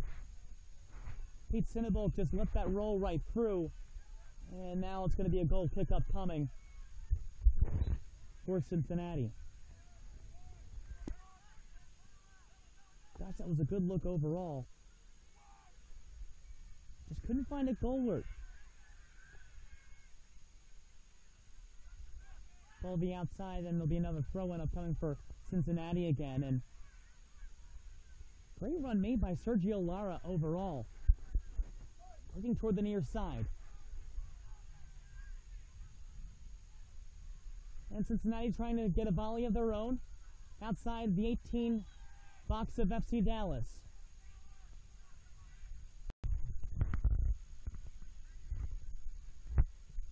Cross inside. Headed away. Not completely out just yet. Ivana Yoa's there for Dallas. Comes back out to the far side. Cincinnati once again streaking in toward the 18. And that's cut out by strong midfield play from Dallas. As we head toward the 9-minute mark in this match, and nothing to speak of just yet. Got a really good chance thus far, and that was FC Dallas off the set piece. And the near side to Withers. For FC Dallas. Lead pass looking for Sergio Lara. Racing in instead, Will Cohen. Lara's able to keep in with some speed. Goes off of Cohen. It'll be thrown for FC Dallas in the near corner. Withers will take this now. Withers did have a goal in the 41st minute against Fullerton in game number 3. Villalobos inside. Looking for a left-footed strike toward goal. Nice save made by Peter Sinnebolk off a strike from Ivan Ulloa. That'll be the first corner overall for either club. This one awarded to FC Dallas.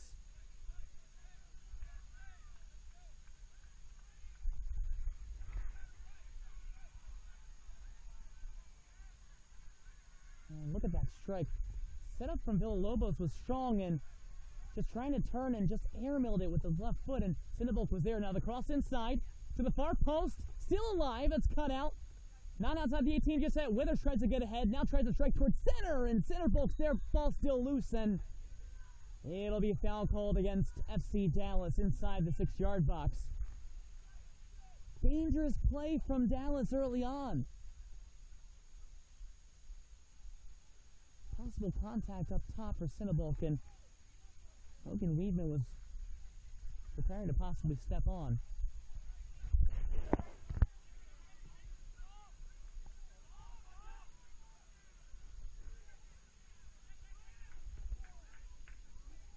And so play will resume once again.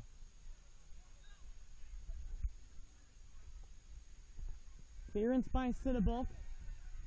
I'll go out to midfield, and David Jeffries will try to look to counter for Cincinnati. Now around to Luke Treadway. Luke Treadway tries for goal to the left side. Treadway! Luke Treadway with a chance outside the 18 makes it a 1-0 lead just inside the 12th minute.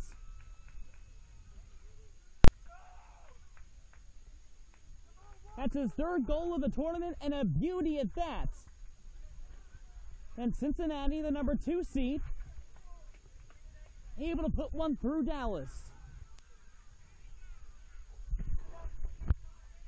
Another look at that setup from the near side. Dropped right into the feet of Treadway outside the 18.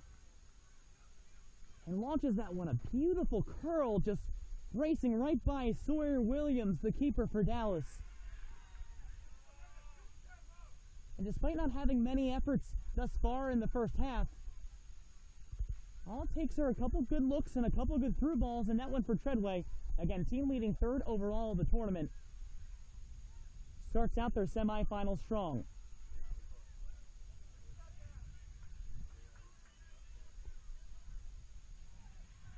Now Jeffries. And fouled right in front is Treadway once again, just outside the 18. Cincinnati, considered the visiting team in this game, from Cincinnati, Ohio, formerly Cincinnati United Premier Crew Juniors, named after, again, another Major League Soccer club, the Columbus Crew, back in 1993. Now be a setup just outside of the 18. It'll be Treadway once again. He has one already. Can he make it a second? The chance from the 18. A shot toward goal. Treadway again! That's 2 for Luke Treadway in this game, and it's now 2-0 lead for Cincinnati.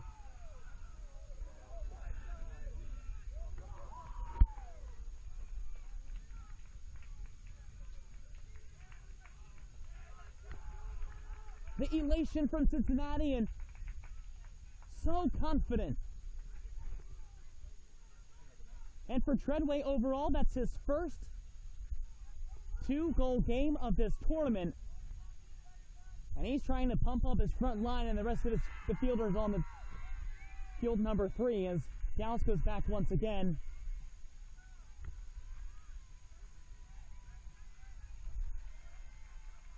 Oh, look at that strike. Just completely froze up Sawyer Williams again. And Jeffrey Withers along the near side.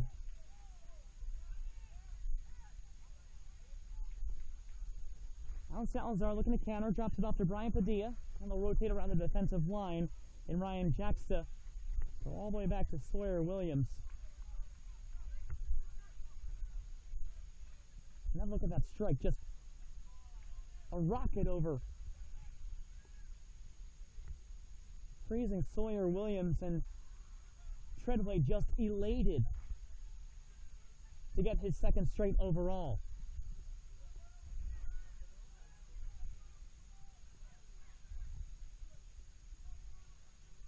So now FC Dallas still has to find an answer for it.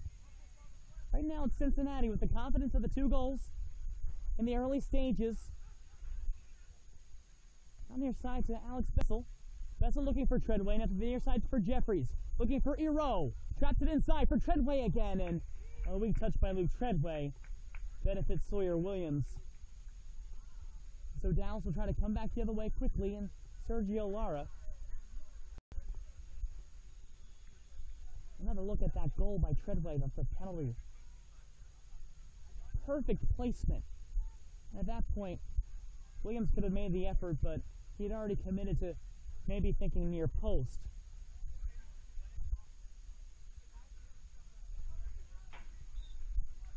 And a quick foul called against FC Dallas on the near touchline.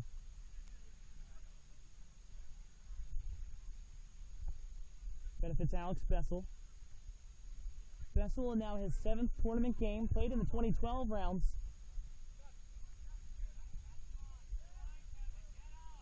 And they'll go over to the far side. Scott Diamond, head coach of FC Dallas. Not too pleased with his club right now.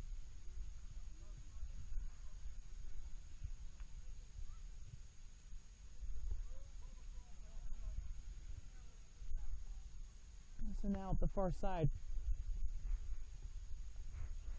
FC Dallas trying to regroup and restart the form that they had to start off this game. It seems to have just disappeared after that first goal by Cincinnati.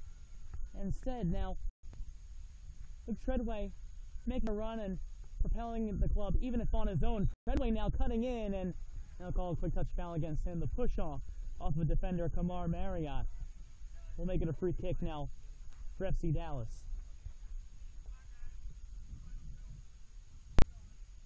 Again, winner goes on to play the winner of Manhattan PSG.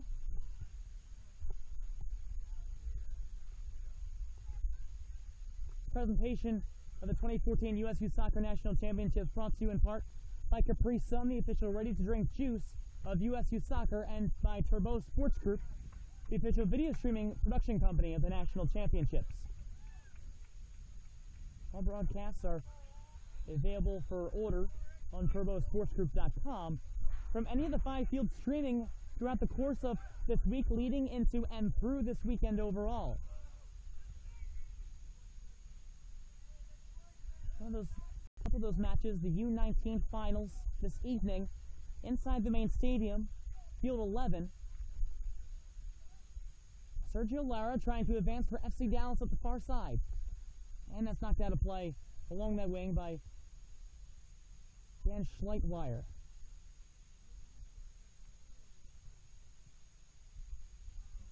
And just looking for a ball from one of the ball runners.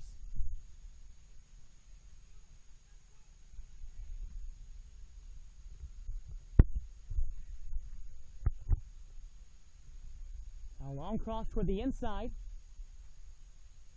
Trying to find another attacker, but that's cut out by the defense of Cincinnati once again. And up toward the far side. And that's out of play. It'll be a throw-in once again for FC Dallas. FC Dallas Premier. The Premier level is the third-tier development for FC Dallas. And across inside, Zinabol tries to wipe it out. And still kept alive at the edge of the 18 for the far side Withers and taken away once again by Cincinnati. Out to the near side. Racing out, Lucas Andrew. Drops off for Treadway. Already 2 goals in this game alone, 4 in the tournament. Goals coming in the 12th and 13th minute. Virtually almost 2 minutes apart, but just inside the 12th and just inside the 13th as well. Now a long pass up for Lara. Sergio Lara loses that ball to Christian Lytle and cleared finally away by the left back. Looking for Treadway up the near side. Treadway, he can't away. Barreling through. Clean tackle made by Jacksta. And Treadway holding his left ankle, maybe a bit shaken up on the play. He's coming down awkwardly on that ankle. And play on the far side out of bounds. FC Dallas will have possession. Now in the 20th minute, and it's a 2-goal difference. Cincinnati with the lead over FC Dallas. Treadway in the 12th and 13th minutes of this game. And the club from Texas looking to answer. Looking for Lara near side. Lara, he waits, he thinks about it, holds off. Centering in front for Withers. Withers has to cut back, drops off for Villalobos. Villalobos tries and blocked away by Cincinnati. Over Mohamed El-Mardi. And knocked out of bounds by Dan Schleichweiler.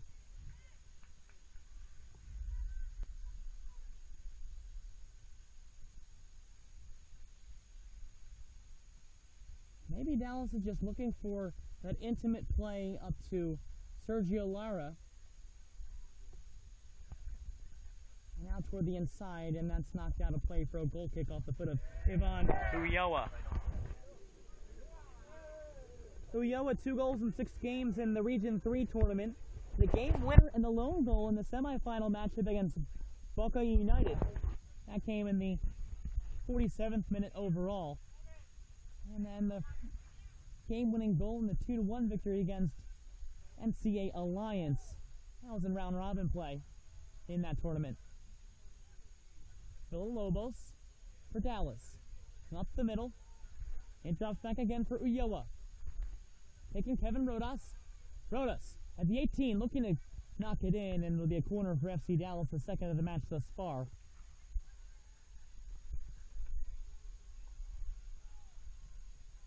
Be a quick take on that far side.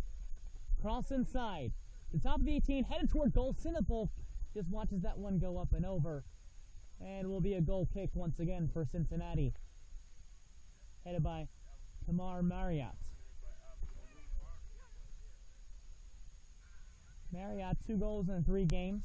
Coming from his defensive position will be at Florida Gulf Coast this fall. Remember Florida Gulf Coast, known now as Dunk City.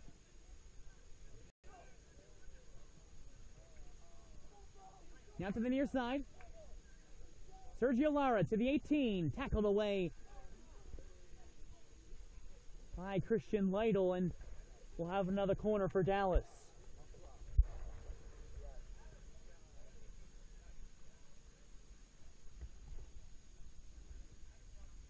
Sergio Lara once again.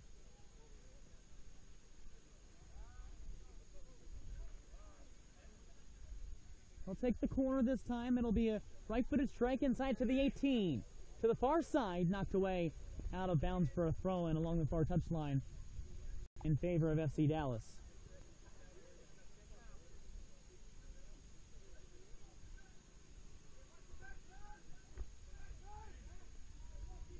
Trying to throw it inside to the 18. Headed toward goal, knocked back out to the top. Villalobos tries. And the tomahawk strike goes wide right for a goal kick.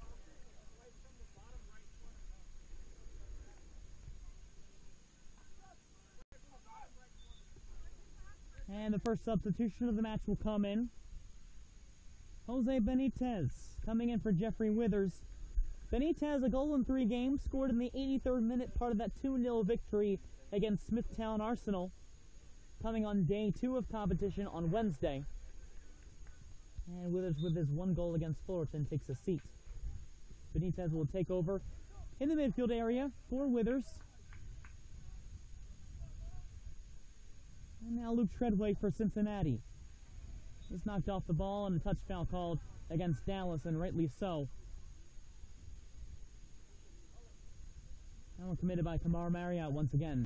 Marriott, one of the taller players on this field currently.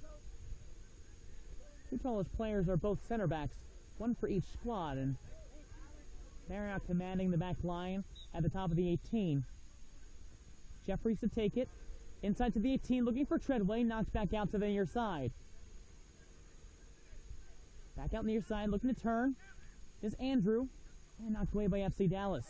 Up the near side, and Villalobos just wasn't looking in that area for the run, and a substitution will come in now. Coming on for his first minutes, Brennan Shanks. 3 tournament games this season. Didn't play in the 2012 competition. He comes on for Lucas Andrew. Andrew does have a goal. It came in the final day against Chicago Fire Youth Soccer Club. Fire plays it back, goes all the way back to the defensive line. And Jacksta.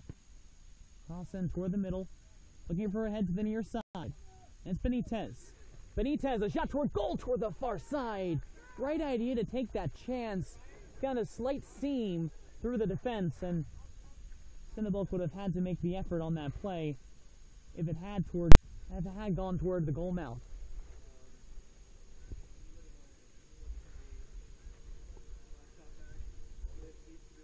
Now look at that chance again. Set up beautifully, and Benitez took a touch in front, and just to set it up to try to get the volley, and now would be a whistle coming out against FC Dallas. Committed to try to race in off the goal kick and the turnover, making contact with the keeper once again, and that's a no-no. Second time that Cinnabulk's been run into.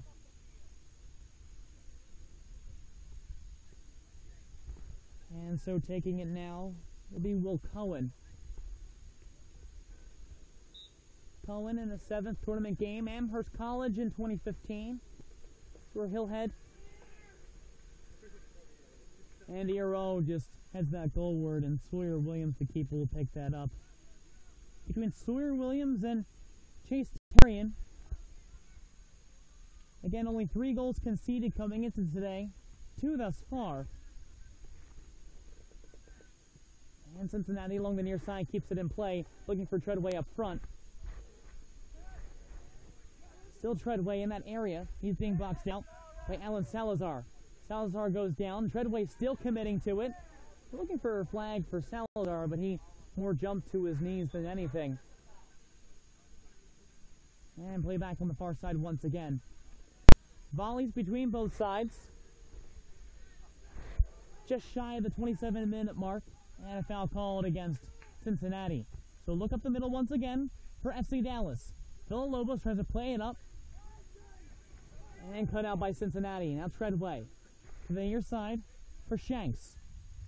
Cross field, no one's there, but the defensive line may be looking for a run inside.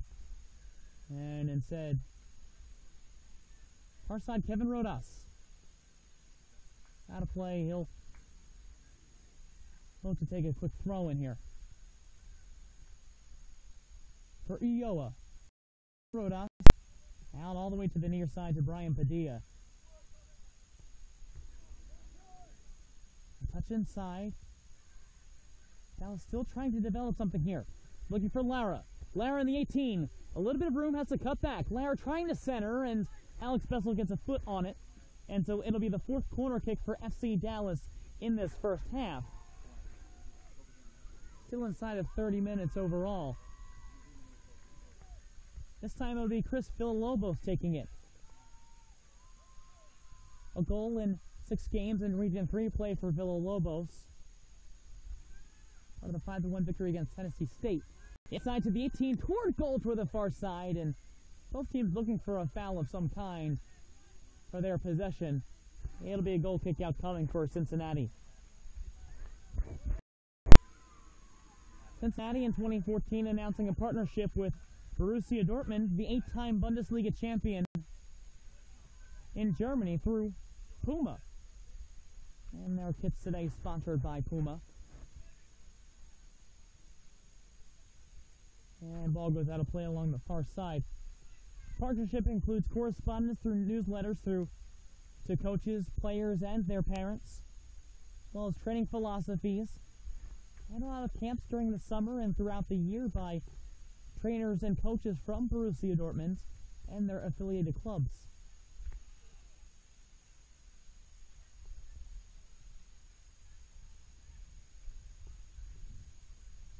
And ball trails out. It'll be a goal kick for FC Dallas as Noah Griffith will look to come in here. And Griffith, as mentioned before, that lone goal in the 45th minute, the opener against FC Golden State from a bicycle kick. And he'll take the place of Luke Treadway. Treadway with a very strong performance, 2 goals in this first half, just minutes apart. 12th and 13th minutes, he'll take a seat. As Sawyer Williams sets up once again for a goal kick. At the 30th minute, trying to find a seam along that far side is FC Dallas, and JJ Eero is there for knock up the far wing, playing nestled along that far side. And Dallas once again up the middle, trying to thread the needle instead of playing out to the wings. Villalobos to Salazar, all the way up the middle, looking for Villalobos again, and a turn by Benitez. Benitez tries, and right to Cinnabulk, and Cinnabulk stops that threat from coming up. That's the near side, looking for Noah Griffith. A drop pass attempted by Brennan Shanks, and Griffith wasn't there in time. Still a 2-goal deficit. Trying to bring it within 1.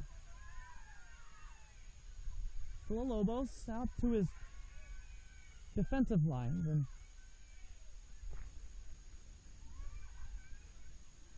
substitute will come in a moment for Cincinnati, Daniel Bunshu. And we'll take this time to remind you once again that this presentation of the 2014 USU Soccer National Championships brought to you in part by Happy Family, the official on-the-go superfood of USU Soccer, as well as Kohl's, the official department store of USU Soccer, and by Liberty Mutual Insurance, an official sponsor of USU Soccer. As play goes out toward the far side in the corner, advantage for Cincinnati, and there'll be 2 substitutions coming on, as mentioned. Daniel Bunshu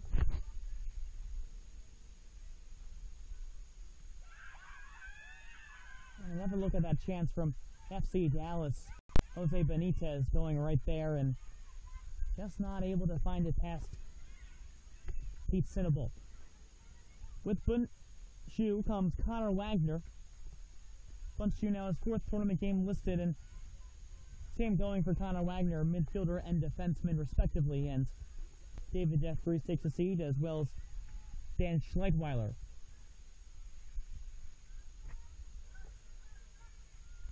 And coming on will be Connor Wagner to take the throw-in along the far side. Outlet goes right inside to the 18. Ero's there, and that's taken away coolly by Marriott. Back to Ero. And they're still tussling for possession. Another sub will come on for Cincinnati. Ethan Roser as Villalobos for FC Dallas. And come back up toward the middle. They've worked the ball very well from their defense to their midfield play, but it's just been the seams looking ahead to the front line that haven't worked for FC Dallas into the 34th minute overall. Benitez looking again, and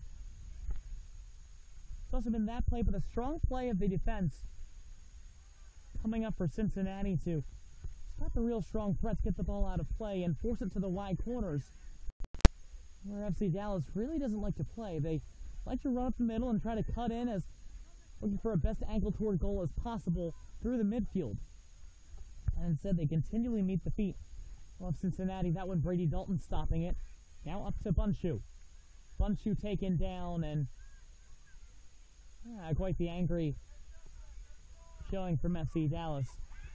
Free kick in midfield. Villalobos says it will be Ethan Roser coming on for Brady Dalton. A defensive exchange.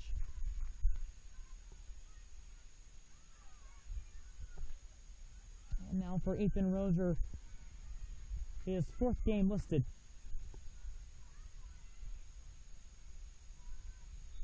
Just inside the attacking half for Cincinnati. 35th minute.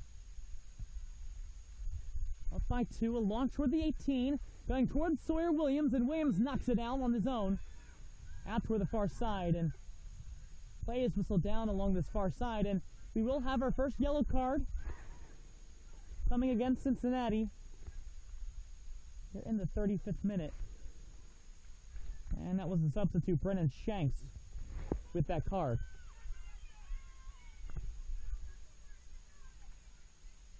And another look at that free kick, and it was a good setup to go towards Sawyer Williams, but it was the contact from Brennan Shanks against Williams as he was trying to punch it out of the 6-yard box that forced the yellow card.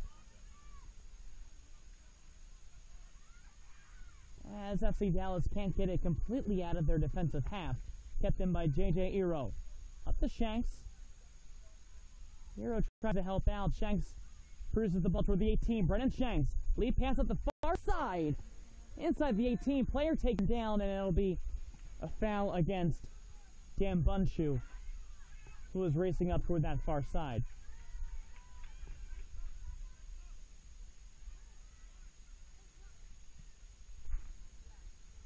FC Dallas, strong defensive play heading into this tournament. They never allowed more than 1 goal in their 6 matches in Region 3 play, conceding only 3 in their 6 matches. And better competition in this tournament leads to a bit more trouble for the MLS affiliate.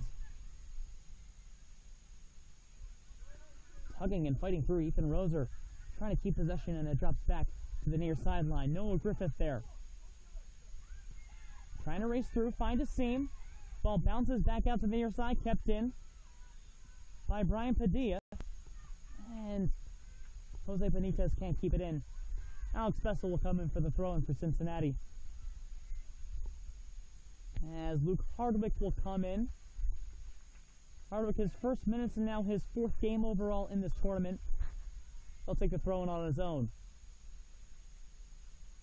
Griffith knocked off possession. And back in Cincinnati's favor for Hardwick.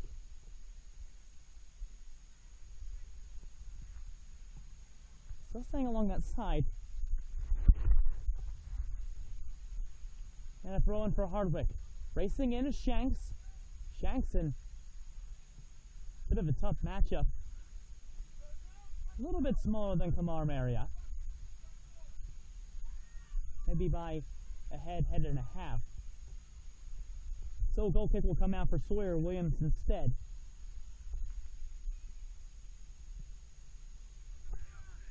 Noah Griffith takes back possession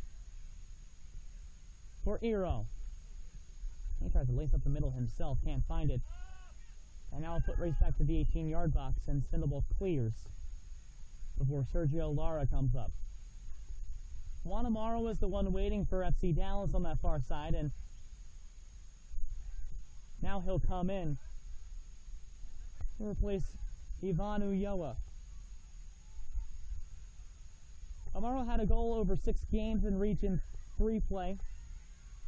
First goal in the 2-1 victory against South Carolina United Mount Pleasant. And Mount Pleasant not in this tournament this year, in this level.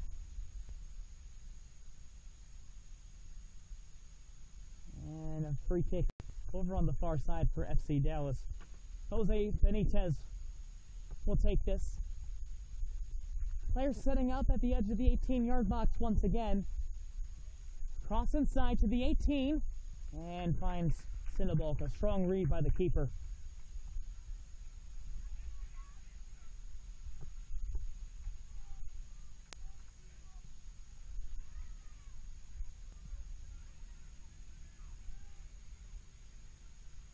Ball knocked down toward midfield, and Brandon Shanks thought he had a seam through there, and instead comes back the other way.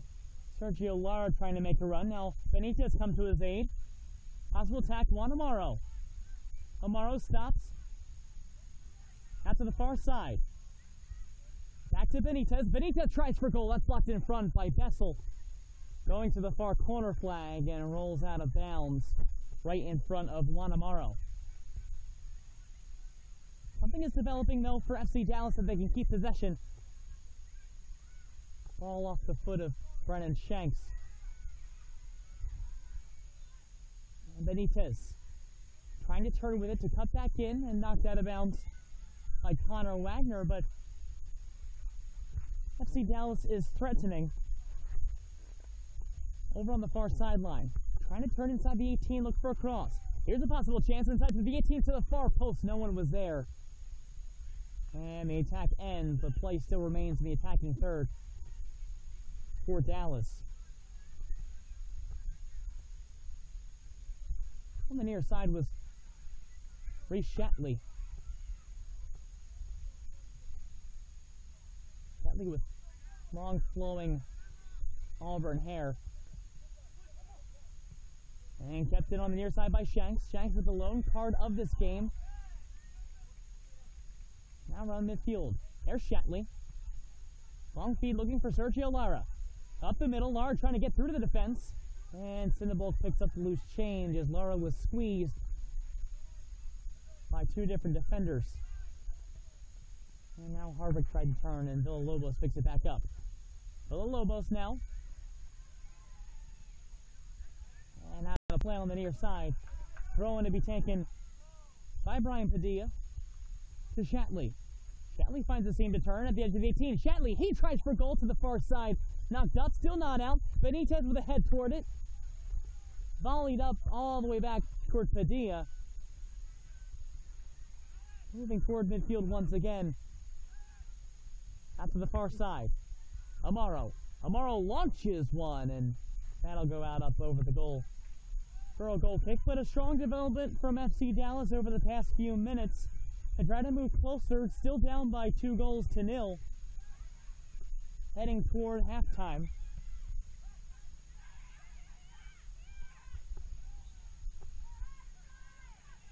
As Cinderbull takes this. And another look at that advancement from Amaro. A decent opportunity for Amaro. Just couldn't keep the ball down, unfortunately.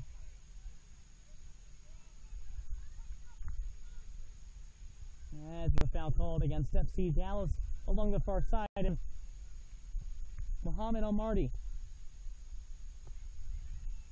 in his 7th career tournament game, playing in both 2012 and this season. He runs into the box with a contingent of Cincinnati players. Far side free kick. Launched toward the 18. Looking for a head. Toward goal. Knocked away by Williams. Still alive. Toward good. Oh, it's airmailed by Mohamed El Mardi. He came in from his defensive position and had a really good chance. First one, a strong stop by Sawyer Williams, and then second one just sailed up right up and over the goal. And so now a goal kick for Williams. And once again, now look at that play. That was the best chance he had. And then right there, instead of able getting the instep of his right foot, he tried to put on the laces and hit too far up on his boot. And Luke Harwick back on the near side. Up in near wing with some pace for Cincinnati, trying to cut in. It's Shanks. Shanks at the 18, looking to cross, and that's knocked away by Kamar Marriott. And this will be the first corner attempt for Cincinnati in this half.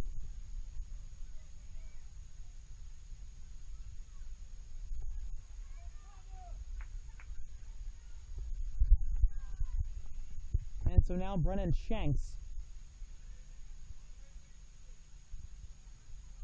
He'll take the corner kick. Crossing to the 18, looking toward goal, a header in that direction, still alive, bouncing up and over, and Williams knocks it out. And Shatley will finally get the final touch on that as it rolls out of bounds. But a decent setup by Cincinnati on the corner. 2 minutes of time will be added on.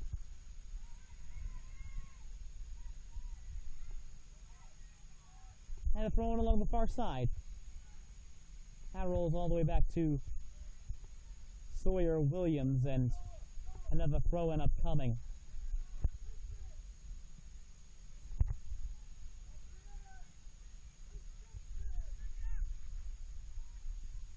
Sergio Lara trying to race in for FC Dallas. Jose Benitez also coming in. It's Shatley now. Shatley cuts back with some room at the edge of the 18. Shatley trying to cut in. Now Lara. Lara to the far side, looking for a head toward goal, and it's offside. But patient play in the box almost rewards FC Dallas with a good opportunity on the far side of the 18.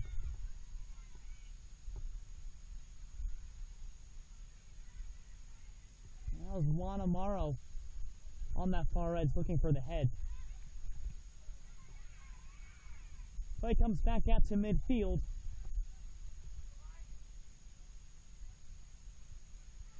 And FC Dallas having a little bit of trouble finding some open room. Strong forward play from Cincinnati overall. Up the far wing, looking for Amaro. Amaro slips and falls. So Villalobos will win this one back at midfield. Villalobos goes down. Touched by J.J. Ero, and a free kick for Dallas. Again, time winding down, and after the first half whistle, we'll have a recap of what went on, including the 2 goals by Cincinnati in the early stages of this game to give them the 2-0 lead.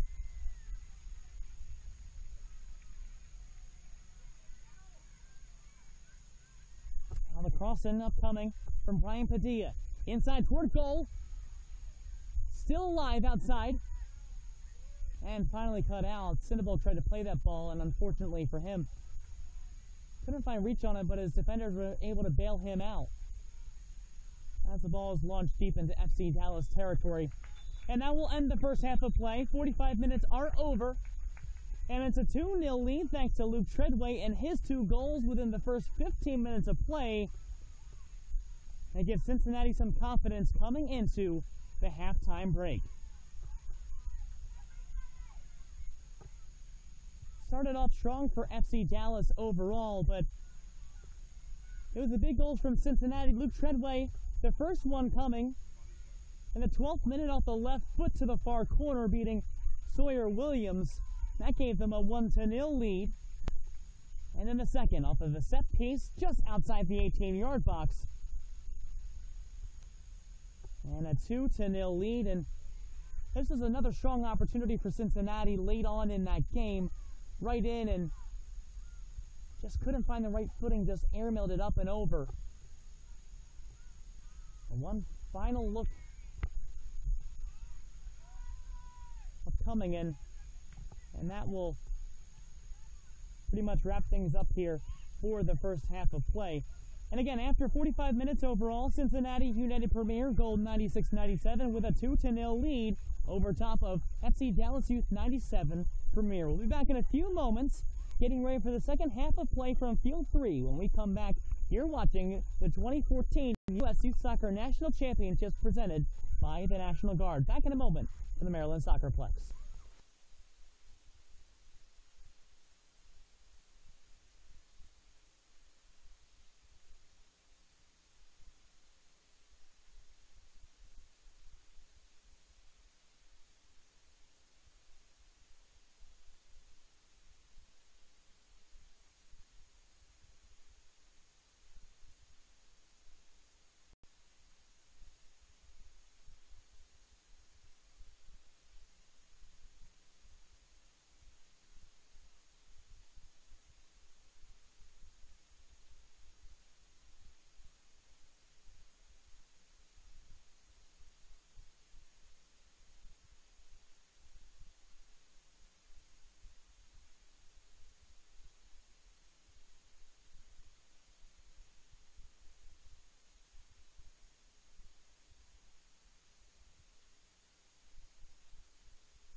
This presentation of the 2014 U.S. Youth Soccer National Championships are brought to you in part by the National Guard, the official armed forces branch of U.S. Youth Soccer and presenting sponsor of the National Championships.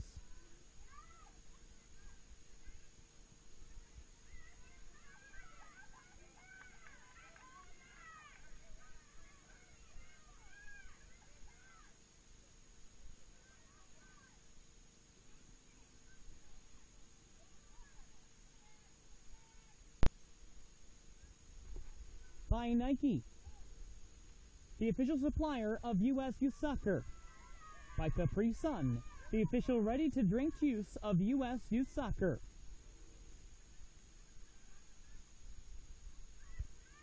By Turbo Sports Group, the official video streaming production company of the National Championships. And don't forget, you can order and purchase any broadcast from this year's event by logging on to turbosportsgroup.com. By Happy Family, the official on-the-go superfood of U.S. Youth Soccer. By Kohl's, the official department store of U.S. Youth Soccer. By Liberty Mutual Insurance, an official sponsor of U.S. Youth Soccer. By Nestle Nesquik, the official post-game drink of U.S. Youth Soccer. By Skills, the official player performance training sponsor of U.S. Youth Soccer. By Sports Authority, the official sporting goods retailer of U.S. Youth Soccer. By Wilson Trophy Company, the official awards, medals, and pins supplier of U.S. Youth Soccer. By the NSCAA, a proud partner of U.S. Youth Soccer. And by Major League Soccer. U.S. Youth Soccer is the official grassroots partner of the MLS. Back here from field number 3 in the second semifinal match, that's the U17 Boys Group, looking to go on to tomorrow morning's national championship game, and Cincinnati United Premier Gold 96-97 have a 2-0 lead against FC Dallas Youth 97 Premier, and both clubs having decent chances, but Cincinnati getting the better of those two chances overall.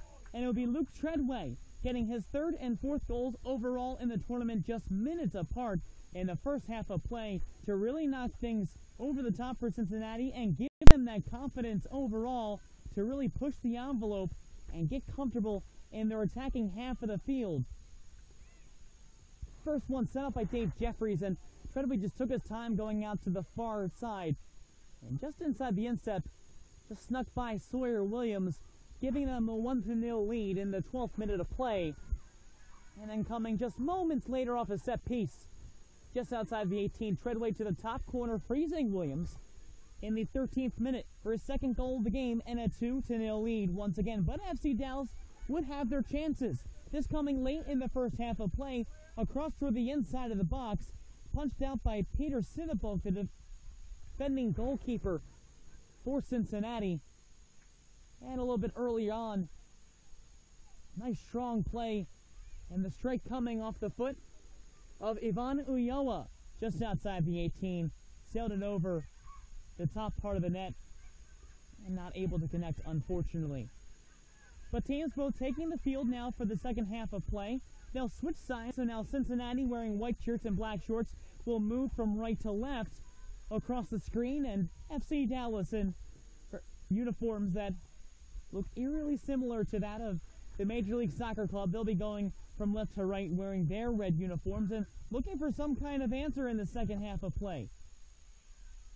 Chase Terrian will come in to replace Sawyer Williams in goal for FC Dallas, and Cincinnati keeping with Peter Sinnebolk, who did earn a clean sheet in the first game of this tournament. Sinnebolk did wear the number 00 in the 2012 tournament, but this year going with number 88, and Cincinnati will start things off at midfield once again. David Jeffries and Luke Treadway inside the center circle for Cincinnati United Premier. And just getting the officials and everyone on the same page. As we're underway now in the second half of play, in Cincinnati is going to look to move upfield and gain a more comfortable lead. Noah Griffith stays on, the substitute.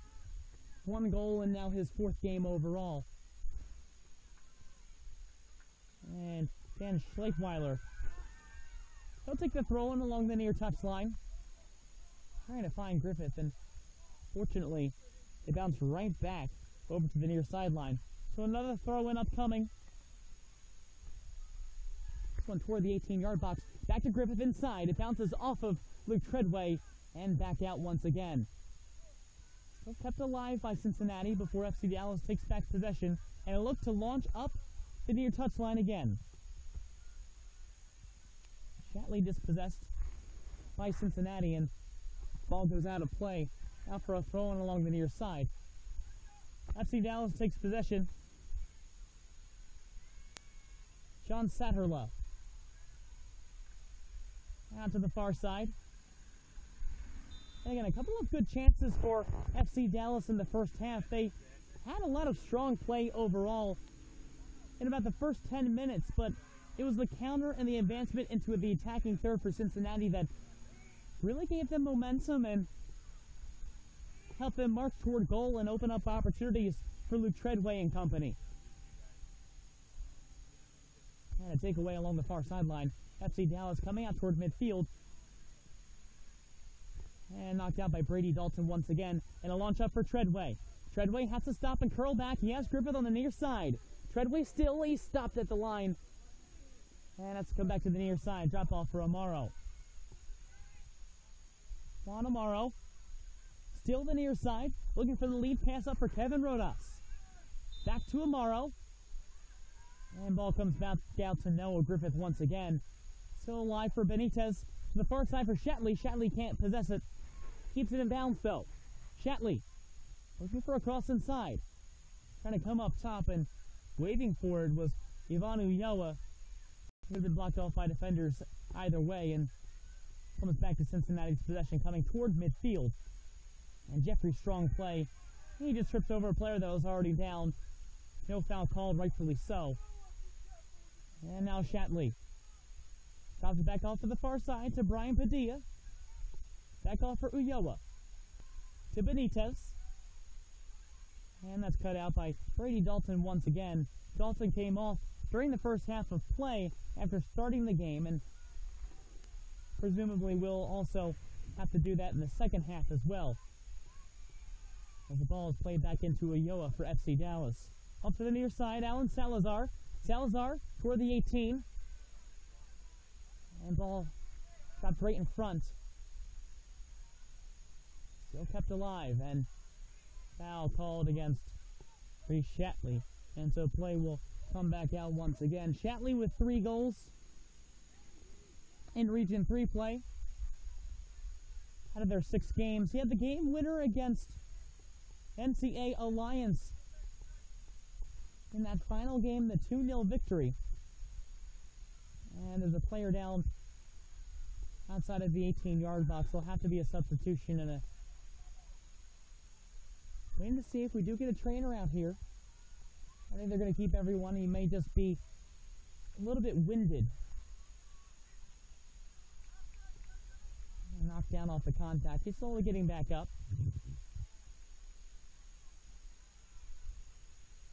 And he will be okay. He'll stay on the field, and I think that the wind was just knocked out of him.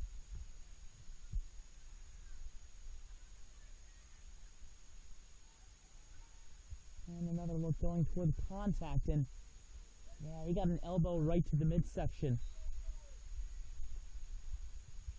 I will say one of the worst ways to have the wind knocked out of you, not necessarily by an elbow, but fortunate that it wasn't a ball striking right in his diaphragm area. It's not a good feeling, though. As Juan Amaro up the near sideline looking for a pass for Kevin Rodas. Rodas with a chance and cut out along the near side. The turn back over to Dallas. To Amaro. Up for the inside and headed away. No one was in the area for FC Dallas, but Dallas still possessing the ball. Salazar up the near wing. Up to the middle looking for a give and go with John Satera. And Al Jeffries throws the ball back over once again to Dallas. Benitez. Racing in, drop to the near side to Ulloa. Off for Amaro with a little bit of room to run. Headed for the far side, Ulloa. Ulloa with a chance toward goal, and he's tripped up inside and has knocked out of play for a goal kick. FC Dallas fans crying foul on that play, and instead it goes in favor of Cincinnati.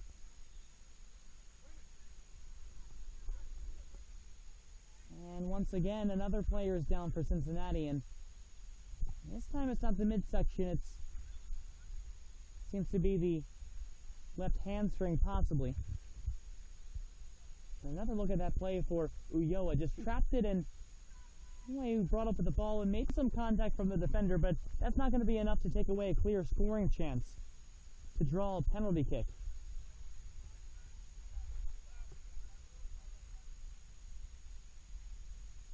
I can't make out who the player down, maybe Mohamed El Mardi, usually in that area of the field.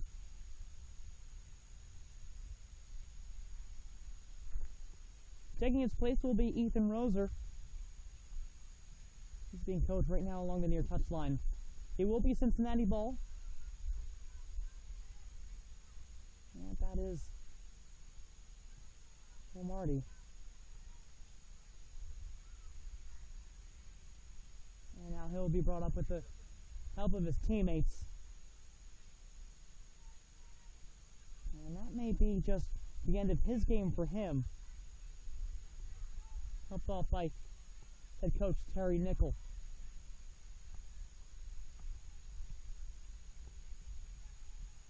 After the brief break, we will resume here. Again, the final game of the morning from field number 3, and overall, one more game remaining. That'll come this evening in the U17 Girls National Championship between Michigan Hawks 01 and Surf Academy 2000-2001. That'll take place around 6 p.m. and again live through the YouTube stream at the USU Soccer National Championships from Field 3. Heading into the final days overall of this tournament. A hot and difficult round-robin play for all of these clubs. Finally, El Mardi makes it to the bench, and Juan Amaro is fouled on the play. And it does appear to be that hamstring. And that'll be the end of his day. And possibly, if Cincinnati moves on, it'll be the end of his tournament if he's not able to go. And that means that Ethan Roser will probably play in the midfield or around the defense instead. For the cross for FC Dallas, coming inside, a bit dangerous, toward goal! FC Dallas makes it a one-goal game. No, they're going to call it back again. I do believe, no, it will be a goal for FC Dallas overall. It was just a talking to from the head referee. It's a one-goal game now in the 54th minute.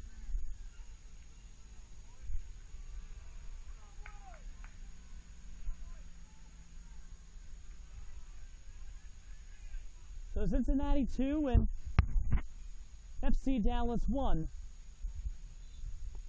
Coming off the set piece, and that's a second goal off the set piece down on that side of the field. A nice cross in. And a beautiful volley in. Trying to rally the troops and get things going for FC Dallas once again.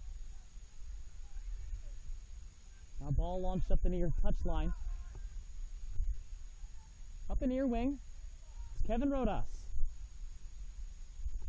Trying to center it back in, but it'll be picked up by the keeper, Pete Sinnebalk, and moved back out once again. And I do believe that goal will be credited to John Satterla. Right back, getting a volley in. It's difficult at first to discern a number. Now racing back in the other way, and Cincinnati has a chance. Noah Griffith inside the 18. Griffith trying to cross inside, and That's knocked back out by FC Dallas once again. They have a chance to counter up here. Looking for the long lead pass for Rodas. Giving chase with Will Cohen.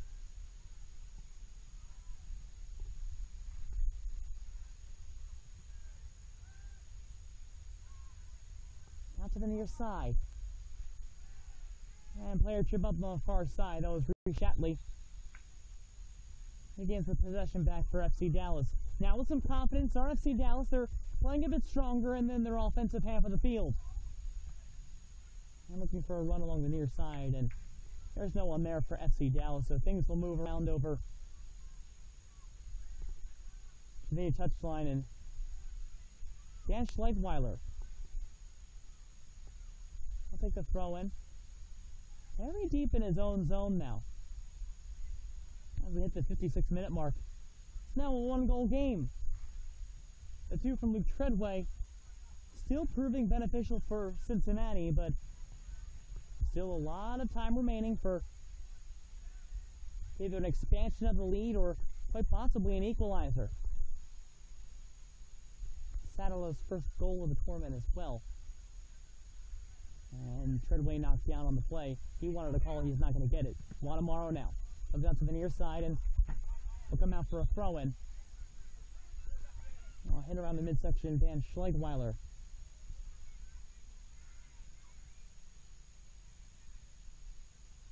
He got the wind knocked out of him. That ball hit right to him. This presentation of the 2014 U.S. Youth Soccer National Championships brought to you in part by the National Guard, the official Armed Forces branch of U.S. Youth Soccer and presenting sponsor of the National Championships, by Nestle Nesquik, the official post-game drink of U.S. Youth Soccer, and by Nike, the official supplier of U.S. Youth Soccer. Back here from field number 3, and FC Dallas trying to capitalize on bringing the lead down to 1. 2 goals in the first half from Cincinnati and one by FC Dallas just a few minutes ago. Make this a much more interesting contest. And off to the near side. Trying to play the ball around the horn.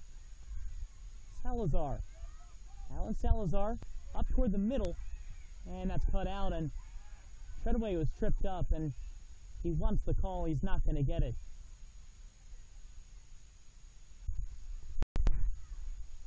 Play goes up to the far side. Looking for a centering pass. Comes back out to Benitez. He thinks about it, holds off. Benitez still outside the 18, and he loses possession of the ball, and Treadway still holding his ankle. Now he has the scene. He's onside. Luke Treadway, one-on-one with the keeper. Treadway at the 18. Treadway! He is knocked down at the far side. Still has a chance to cut back. Terrian along that side. Strong pursuit from the keeper, and Treadway was all alone for a chance to make it 3 goals and a 3-1 lead for him on the day. And Dallas cuts it out on the defensive ends. Now back the other way toward the far side, and Pete Sinnebolk will stop that in his own area and pick that ball back up. Treadway was initially ailing from the contact that he had, and all of a sudden, like many before him, found a burst of speed and onside back behind the center line. This ball is being volleyed around midfield. Benitez cutting it up for Shatley. And play rolls around to the near side. Pete Sinnebolk there, and he'll stop things up once again. Now the 60th minute overall, and 2-1 lead for Cincinnati. Treadway once again, he's trying to cut through, and that ball taken away from him. Looking for contact overall, and here's a chance again by Treadway, all alone on his own. Just couldn't cut by Chase Terrian. Maybe should have flicked it up instead and pursued on the far side, and Terrian came out not once but twice to stop the advancement of Treadway on the near side. There will be a free kick for FC Dallas moving up, and it was a talking to Treadway, who's maybe embellishing a bit too much. Now Wanamaro to the 18. Amaro cross inside. Yes, Shatley, and Shatley airmails it back. Back to Benitez. Benitez tries for goal. Blocked in front of Amaro's there. FC Dallas not giving up on the play just yet. Ulloa. Ulloa toward goal, headed away. And back down, and maybe finally Cincinnati is able to clear it completely out of their own ends. The far wing trying to give a turning. Lucas Andrew, and that'll go off of Andrew out for a throw-in.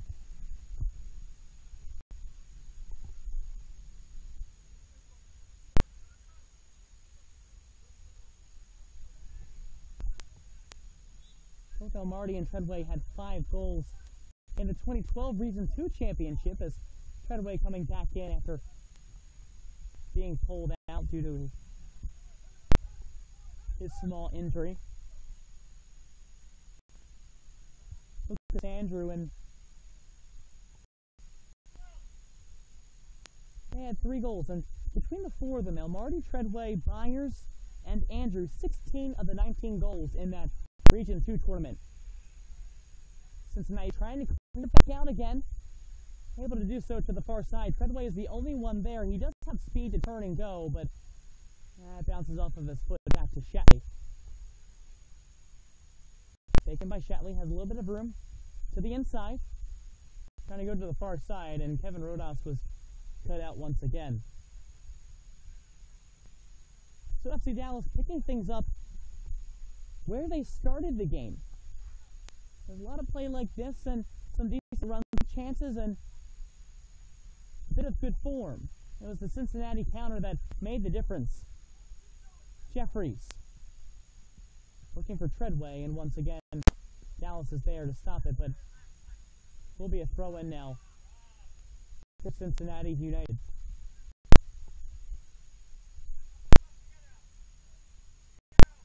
It's been finding Treadway that's been their key success in this game thus far. Noah Griffith for a touch pass to the near side to Jeffries, who picks it up. Jeffries now, he's wrapped up on the play. That will be a whistle called against FC Dallas. Cut the deficit in half, down to 2-1, and he's still being talked to a touch by head referee.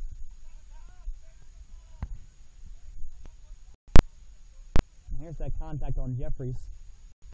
Sliding the foot as well as an arm up underneath to upend him. And Jeffries now taking the free kick, cutting inside, and headed away by Satterla after the far wing.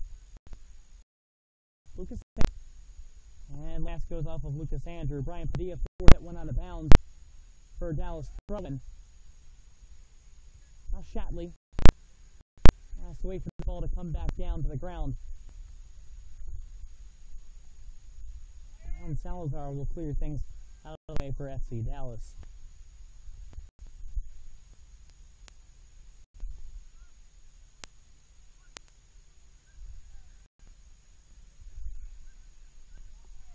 And Dallas getting wins in 2 of their 3 games and looking for one more to extend down.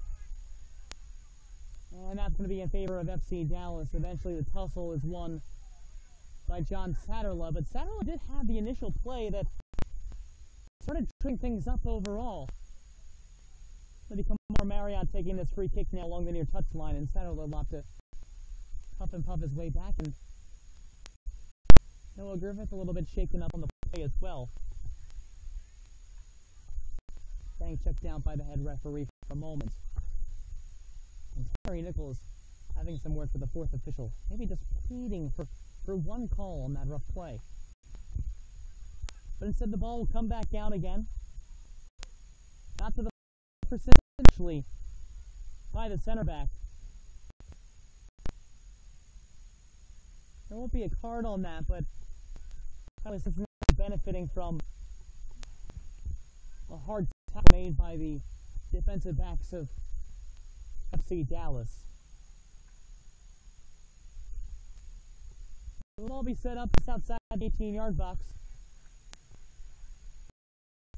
Gain any advantage they can, and a yellow card will be produced for that tackle. And that yellow card coming in the 66th minute against Dylan Loftus. First yellow card for FC Dallas, and second overall of the match. And Jeffries will take this. Backing up Grace Shatley. Jeffries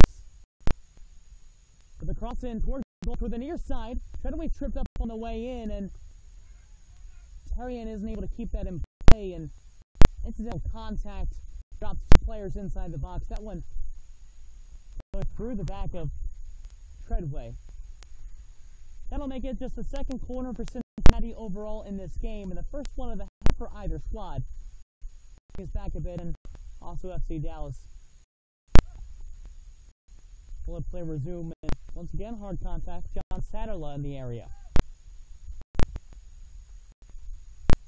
So the corner kick for Jeffries along the near side.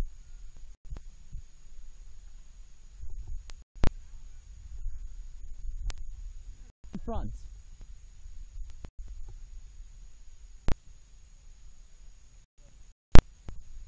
And still waiting for the official whistle. Now Jeffries to the 18, to the front part of it. Bouncing up is Terrian, bounces back out, and FC Dallas will start to push everyone up again. Ball comes out to the near side to Jeffries for Cincinnati. Jeffries, Terrian instead. And Terrian will clear things down all the way back. Center ball comes again into the area. 68 minutes of play. Down to 1 FC Dallas, still looking for that all-important equalizer.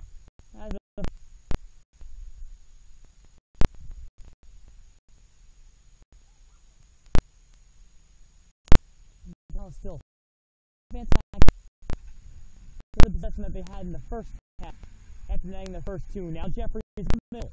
Jeffries, the smaller David Jeffries. Still Cincinnati toss. Now Chatley will head it overall. Way takes a player down, and we'll have a whistle here. Free kick up.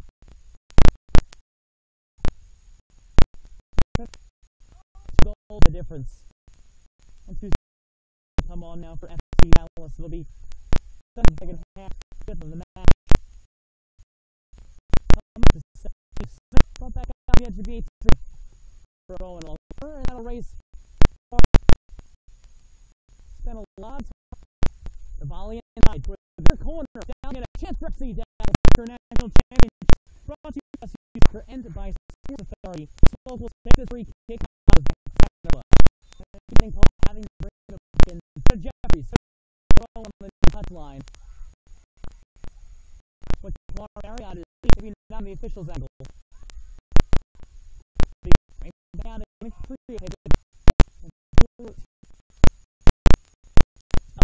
back in his game. Now he's not able to save it.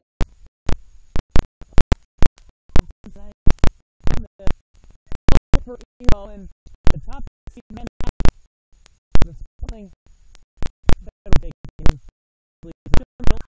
far sideline for every time running a full feet totally hockey.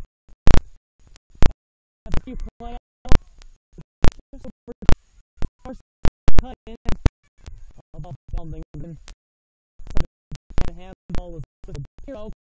It'll come in for the sideline once again. Back out to the U.S. National Championship. U.S. Germantown. One goes out for a quarter. To 2 for back the other way. The ball. Jeffrey comes out with the championship. And Cinnabulk again will clear things out with a punt out to midfield and maybe look to counter. And whistle down for bad contact from Cincinnati, and FC Dallas free kick coming just inside their own ends. Now it's Chris Villalobos going down into a heap.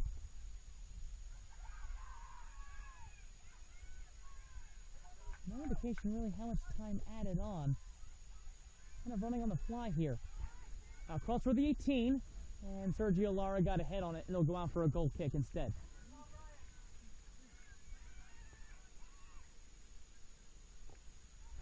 Oh, the game tire. Coming in the final parts of this match. The official keeps looking toward his watch. see when things will subside. Hard challenge from J.J. Eero on top of Jeffrey Withers. Free kick just past midfield.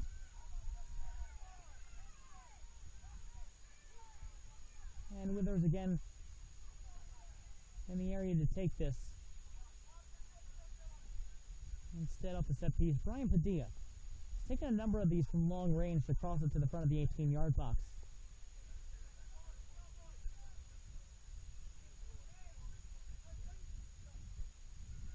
And Padilla has to wait.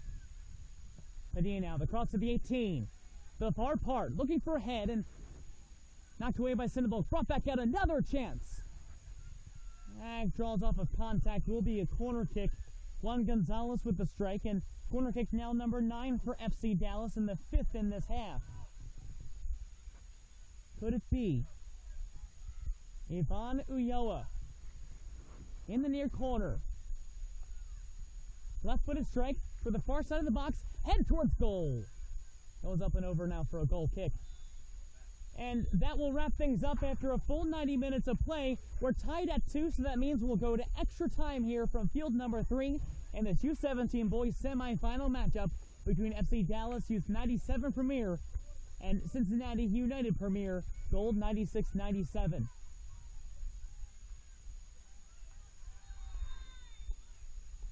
Cincinnati was up 2-0 at halftime. Luke Treadway had goals in the 12th and 13th minutes. And then in the second half, in the 54th, John Satterla brings the deficit to within 1 for his first of the tournament. And once again, in his 4th straight game and his 4th goal overall, Sergio Lara ties things up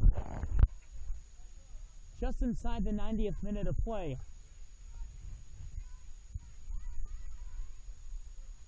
Look back to the first half here, and Cincinnati got up early, and Luke Treadway has been the leading goal scorer for Cincinnati United all tournament long. That's his 3rd of the tournament. A left-footed strike racing by the far side of Sawyer Williams, and in the second one, throws Williams off a set piece just outside the 18.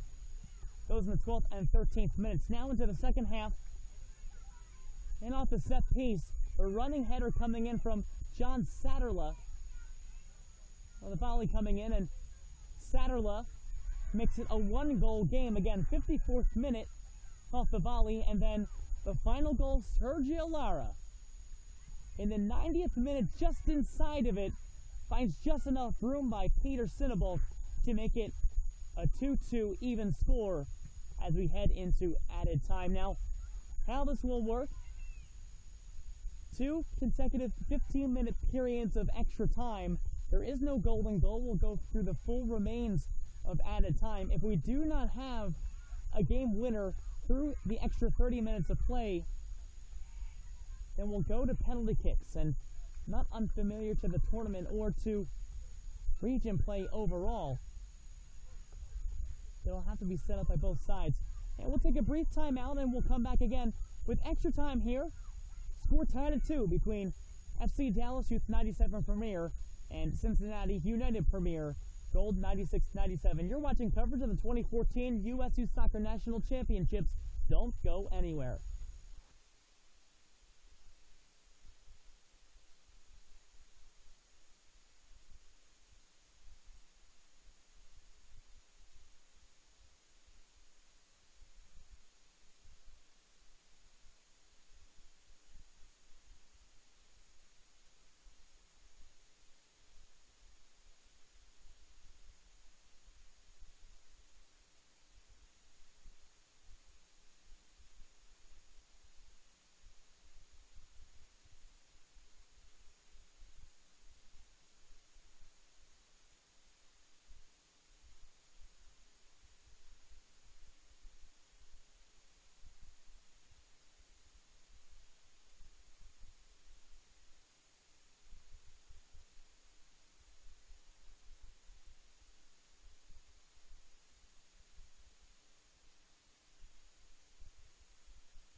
We're going to extra time from field number 3 in the second semifinal matchup of the day.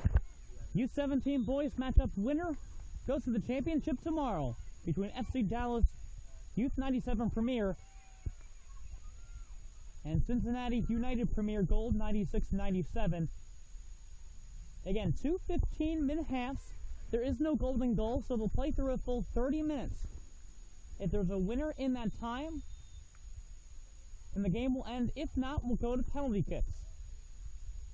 And that, like pro rules, will be 5 attempts for each side. To the near side, Dallas tries a shot for goal. Oh, that went off to the left side. And out for a goal kick from Jose Benitez.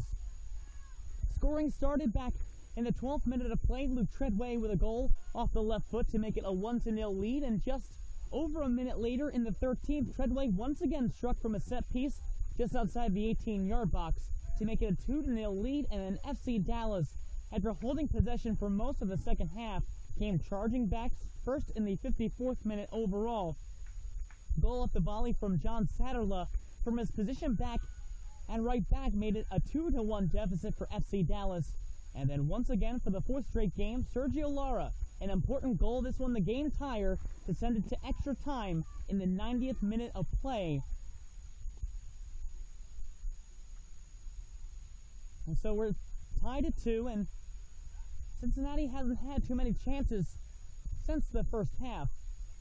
Had a couple here and there, but overall it's been relatively slim for the team in white moving from left to right in FC Dallas. Still holding off Cincinnati after the initial 2 were allowed. They're moving now from right to left in red. On the near touchline, Brian Padilla gives it off to Alan Salazar. Back to Padilla, trying to move things along. To the near side and slowly and surely moving the ball up the field. Villalobos tried to move it up, taken away by Jeffries. And back to possession of FC Dallas. It's Villalobos. Padilla near side. Padilla able to keep the ball in. Hard contact, and going to be a foul called against Brady Dalton of Cincinnati, and taking his time getting up Chris Villalobos. There was one other semifinal that did go into extra time. It was the U16 boys matchup, back behind our position on field number 4. Similar position to this. Team up 2-0. Team coming from behind to even the score, and finally a 3-2 decision after their 30 minutes of play in added time.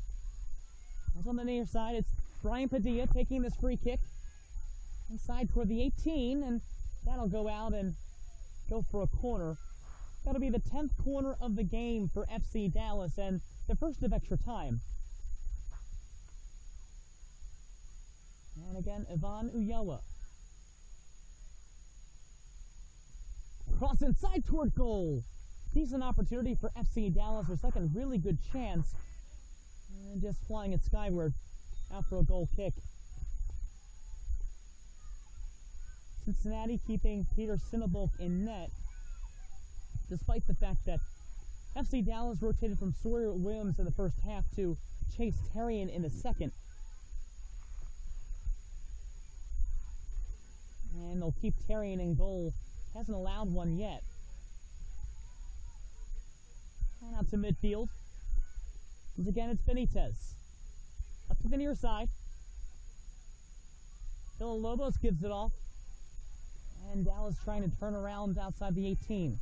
Sergio Lara had the equalizer in the 90th. He stops and waits. Tries to chip it off, and he's taken down. Will be a free kick along the near touchline outside the 18. And Lara still rolling around just a touch.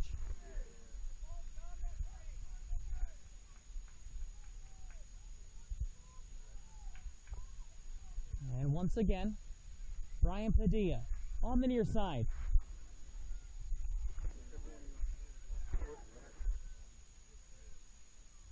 In the 5th minute of added time.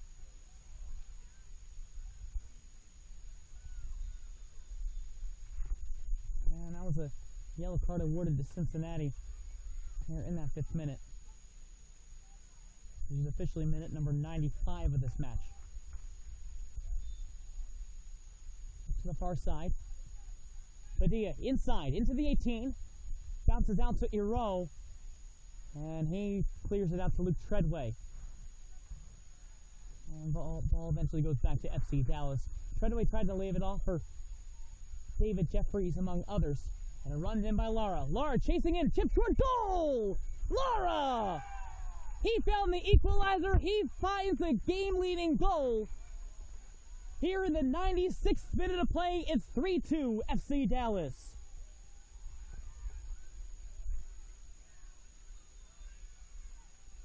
Second of the game, 5th overall for the tournament. It's Lara's first multi-goal game of this 2014 U.S. Youth Soccer National Championships, and what a pivotal time to score the first one and the second one, coming off of a run toward the 18-yard box, just chipping it over Cinnabulk. Just as simple as that. And making it a 1-goal lead for the first time. FC Dallas leads in this game, and they continue the good form and confidence they found in the second half of play. And Cincinnati now needs to answer for themselves. Jeffries out to the far side, across in toward the 18-yard box. Backing up is Terrian, and Terrian falls down holding onto the ball as that cross came in. There's the good play of Terrian. Hasn't allowed a goal just yet. And back out toward midfield. JJ Iro. He trips up, but Dallas will keep possession here.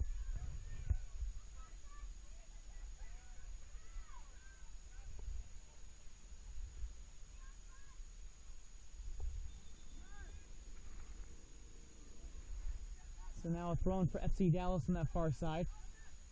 Lara dropping it off. And from the near side to Padilla.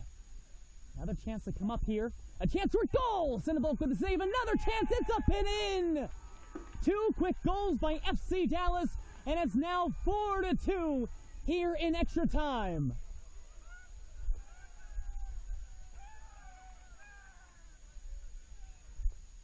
Elation coming from the side of FC Dallas.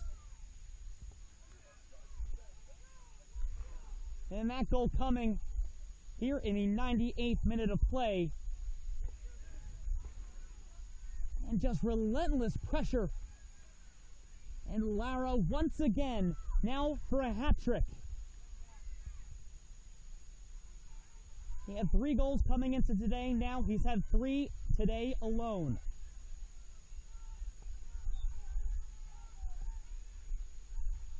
And that lead over the span of 9 total minutes has evaporated for Cincinnati.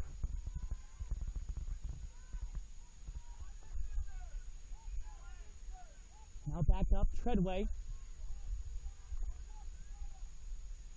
Take another look at that goal again, and just impeccable form to get that movement going.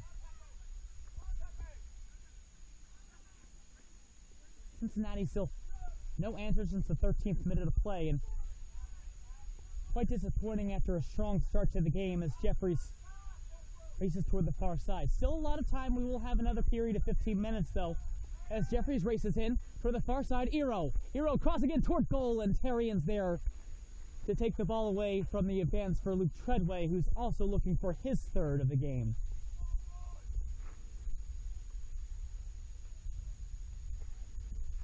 Dan Bunshu will come in at the next stoppage for Cincinnati. Anything for Terry Nickel to change the tide for his club. 4 unanswered goals. Story thus far, and maybe the goalkeeping change at halftime really put things in perspective for the 11 on the field currently. And finally some seams running through for Sergio Lara. Been waiting all game. Now 3 straight. Alex Bessel on the far side. For Iro. Treadway now. Treadway cutting in. And Treadway's tripped up, and that'll be a foul called against FC Dallas. And a yellow card produced. That one coming, I believe, against Alan Salazar. That's the 5th card overall on the game, and the 2nd one of added time. Now coming in the 100th minute of play. Under 5 more minutes until the end of the first time. And here's a look at that first goal by Lara in extra time, just flicking it right over Pete Sinable. And a second chance, racing in from the far side, top shelf. Another closer look at that second one, just breezed right by the defense. 3 goals for Sergio Lara.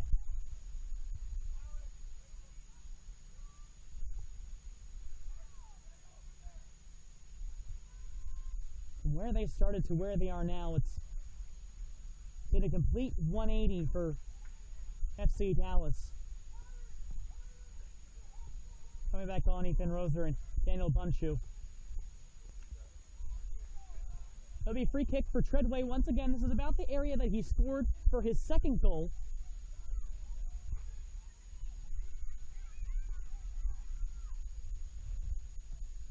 Taking his time, just setting up and recovering back from the hard tackle and the yellow card awarded to Alan Salazar. From outside the 18, Treadway. He takes a chance as hits the wall and bounces back out once again. Shot from Wagner. It's outside the 18, and now it'll be a long dump in for FC Dallas to move everyone up and get back into position around midfield. Then encroaching on added time.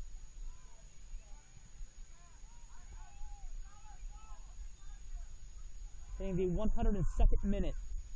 4-2 lead now for FC Dallas.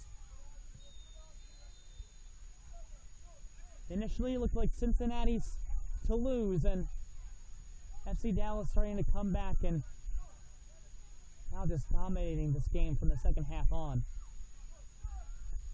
Now it goes back to fundamentals for Cincinnati, trying to weave through the defense. Andrew to Iro out the far side, looking for a cross in. Connor Wagner, and sliding out again is Chase Terrian, and a whistle called up against Cincinnati. Chase Terrian got hit on the contact of the play, and looks like he's holding his left hand. They'll look to keep him in the game, though. He's been very solid for FC Dallas since coming in at the start of the second half. And Dallas will have Kevin Rodas to come in.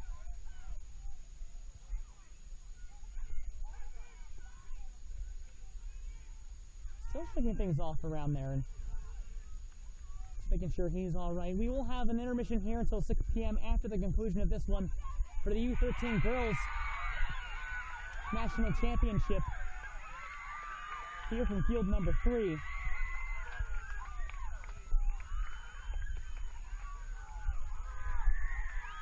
And another look at that contact from the far side. Just racing in. Terrian was there, and I just think that it was more incidental contact than trying to really maliciously hit the goalkeeper. Instead, just following through with the run, hoping that the ball would pop back out off of Terrian, and just hit him in the hand instead. Now back to near wing, looking for Luke Treadway, and turn back over Villalobos up the middle. Taken back by Cincinnati. Jeffries trying to bring it up off to Treadway. Treadway has 2 on the day, trying to do a lot of it himself. To Bunshu. Cross inside toward goal for the far post. Iro is there. Iro can't get a grasp on it, and that ball will stop and be picked up by Chase Terrian after it spins.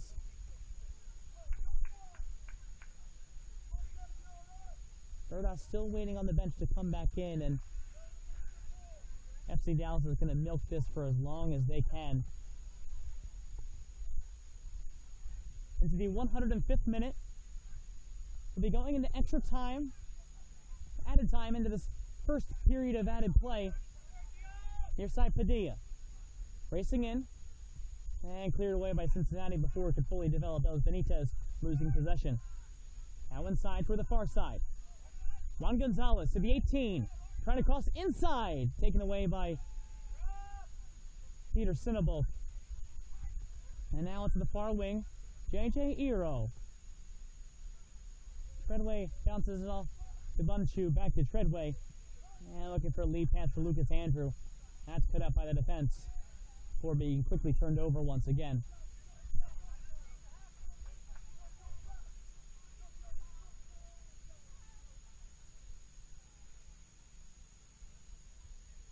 Cincinnati still without an answer. Looking for their first since the 13th minute. Cross toward the box. Jeffries is there. Tries for a diving header just out of the reach of Jeffries. He made a valiant effort going towards goal. As the ball goes out of play. And Sergio Lara will come off to take a breather. And Kevin Rodas taking his place.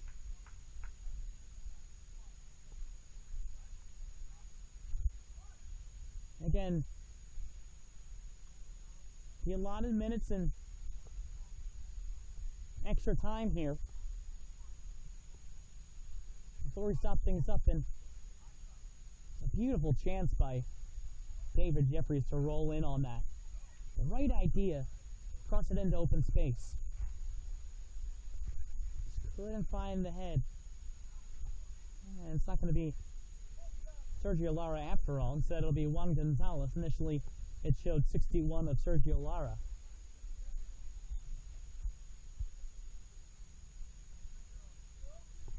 Treadway.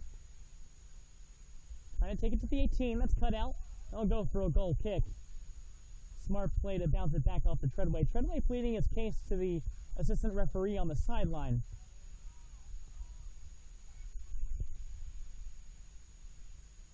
Now waiting to see when this end of the first extra time period will come to a close.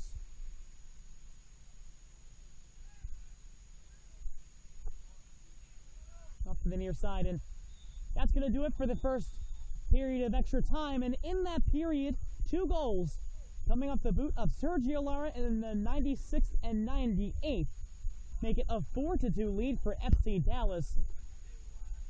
And things just commanding for the team from Texas. Again, down 2-0 at halftime. And instead of just laying down, it was an easy decision to race back up, and the late goal from Lara in the 90th forced added time, and now in extra time is 2nd and 3rd of the day, 5th and 6th of the tournament. Move things along. It'll be a quick intermission between the two halves. The final 15 minutes. If FC Dallas can hold on, or if Cincinnati can come back from this 2-goal deficit and force a lead, then that will be the end of the game. However, if Cincinnati is able to come back with an equalizer in this final 15, we will go to penalty kicks. Desperate times for Cincinnati, and you can see the conferencing between Terry Nickel and the head referee on the sideline. And a break for both sides.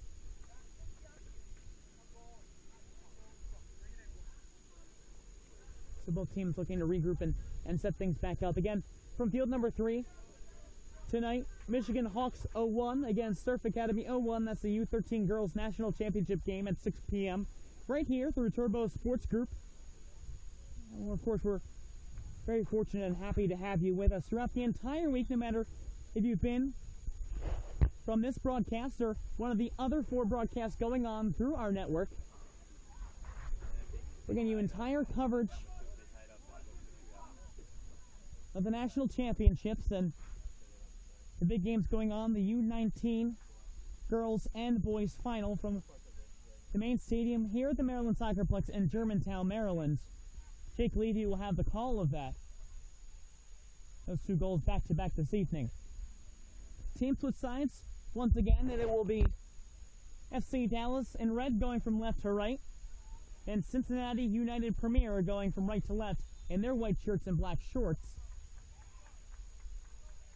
As we reset at the 105th minute for 15 more.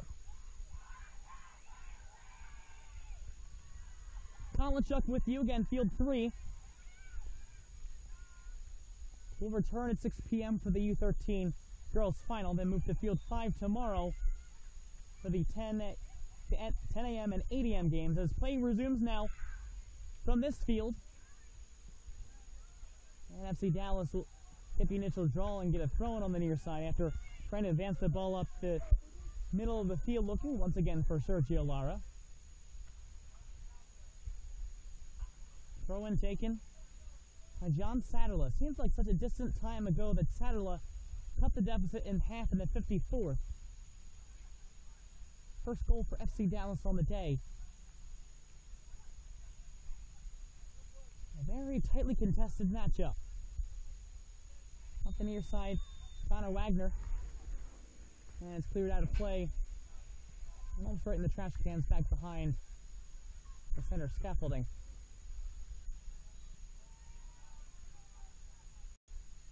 And a foul called against Cincinnati, and advancing up, and it'll be another free kick outside the 18, this time taken by Ivan Oyua.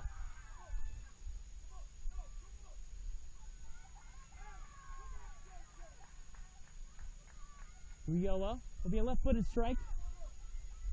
Crossing into the 18. Headed back out. It goes up to J.J. Iro of Cincinnati. Now he looks for a give and go from Jeffries. Now Jeffries leads Treadway. Treadway with some speed. He gains the advantage on the defender. Treadway at the 18 has to bounce back up toward goal. Treadway going in. He makes contact with Chase Terrian. And that'll be a yellow card immediately for Treadway. 107th minute overall. And Terrian's back down on the pitch once again.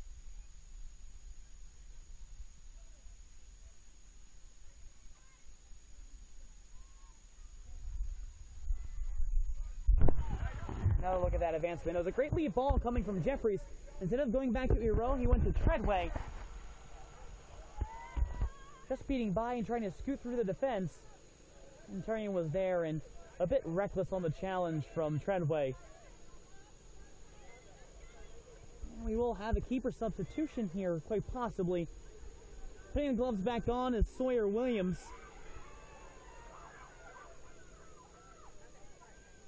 And the contact looked to be quite high.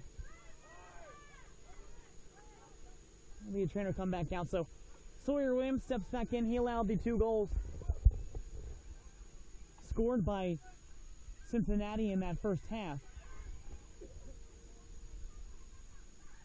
Put the gloves back on, and so we'll have a bit of a delay here as Terrian finally gets back on his feet and working with the trainers and going through every procedure.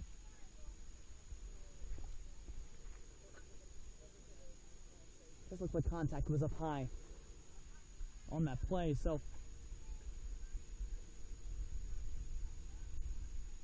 look back once again and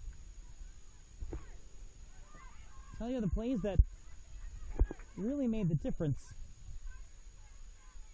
2 Luke Treadway goals in the first half, and then 2 goals by FC Dallas in the second.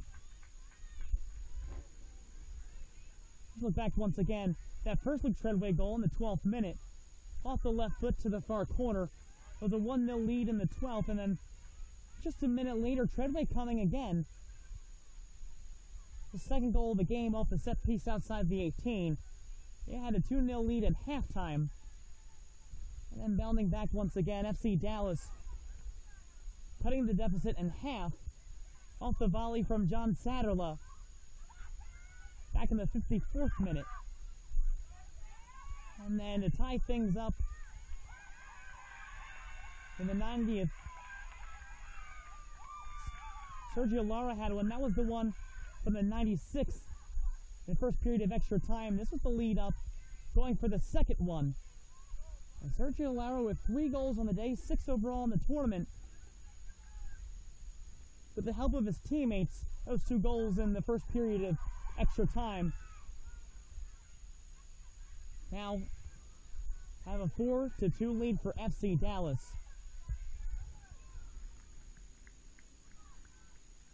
And they're going to keep Chase Terrian in play. I guess making sure that there was no contact right up front, up to the head. So play will move back down into the 18-yard box for FC Dallas. Now into the 111th minute. Under 10 minutes remaining in the second period of extra time, and there'll have to be 2 from Cincinnati to force penalty kicks. With that, Terrian clears the ball out to midfield on the free kick. Out the near side. Trying to lead the ball. It'll bounce off of FC Dallas. Treadway throws it in. Almost bounces right back to himself. The second ball comes in. The ball runner just a bit innocently trying to get the ball off, and Treadway a bit peeved at that. He's still kind of arguing that on the near touchline. Instead, it'll be just a clearance that'll go all the way back to Pete Sinnebolk. And Treadway just unhappy that his advancement couldn't find him the advantage. Instead, they'll have to work back from midfield again. And it's turned back over to Villalobos. Villalobos goes down, and quite the display of emotion from Ethan Roser.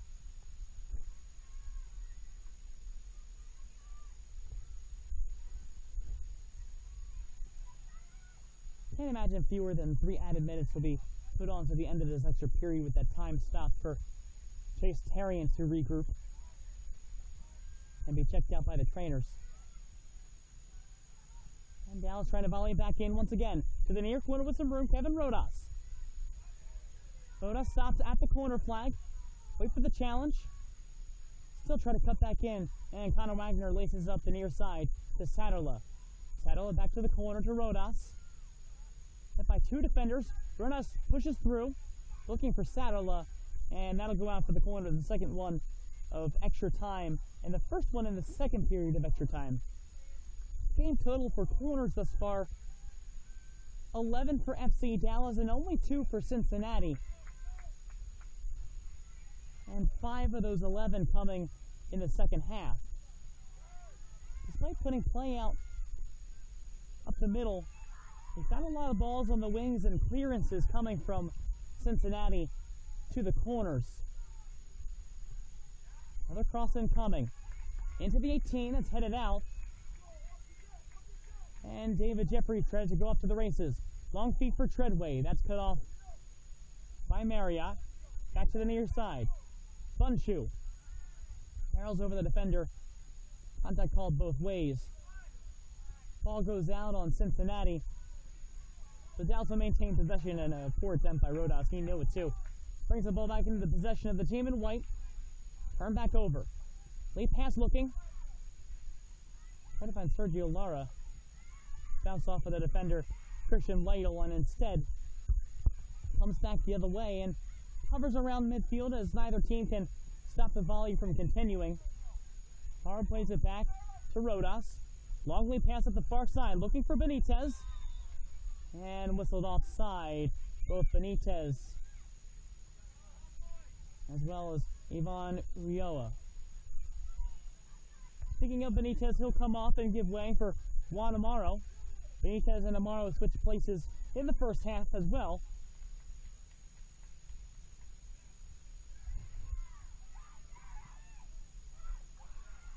Hitting minute number 114.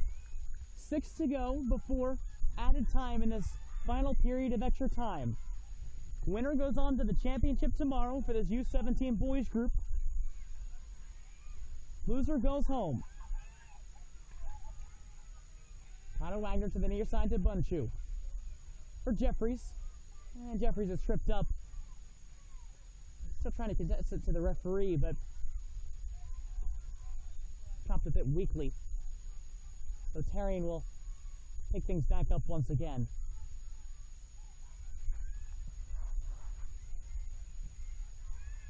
Ball flies up to midfield again.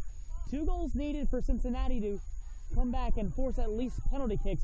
But for right now, FC Dallas preserving their 2-goal lead at 4-2 and trying to make it to their first ever national championship game for this 97 Premier Group. And also coming in, Reece Shatley will replace Ivan Ulloa. Shatley had some strong play in the second half before coming off again, and Shatley will take the position around midfield. And Dallas again trying to clear it back out and force a counter. A turn and go from Lara. Lara now getting to the ball with some room. Sergio Lara up the middle. Sergio Lara, could it be? It is! Sergio Lara once again, his 4th of the game. It's now 5-2 FC Dallas. And getting closer to the end of the second period of extra time. This one's starting to look out of reach for Cincinnati.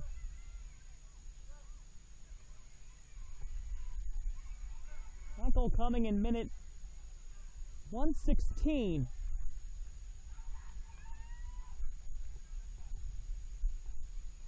Five straight unanswered goals for FC Dallas dating back to the second half, and 4 straight goals for Sergio Lara overall.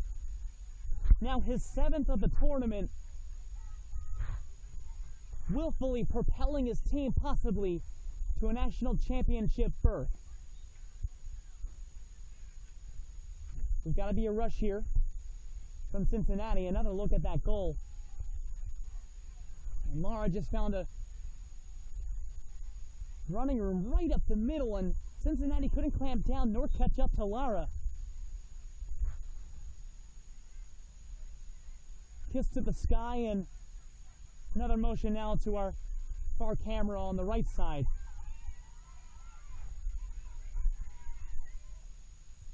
And Luke Treadway will take this free kick now. Running out of time. They need to find 3 goals and fast. Treadway from far out. Hard strike toward goal. That'll go out for a goal kick. Maybe he was thinking to loft it a bit. On the 118th minute, less than 3 to go until we get to added time.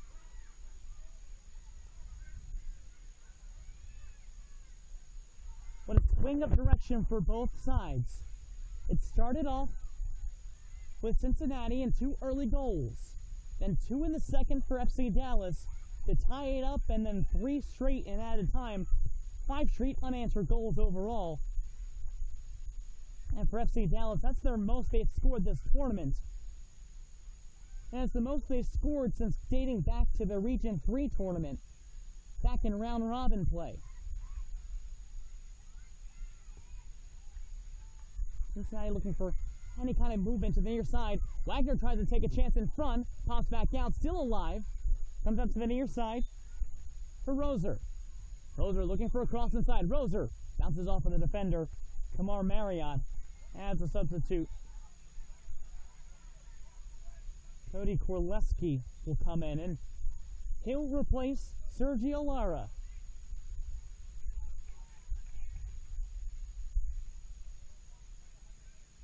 Lara with 4 goals on the day. An impressive performance. Surely at least a bid for the 2014 Golden Ball as well as Best 11 that'll come at the end of the tournament tomorrow.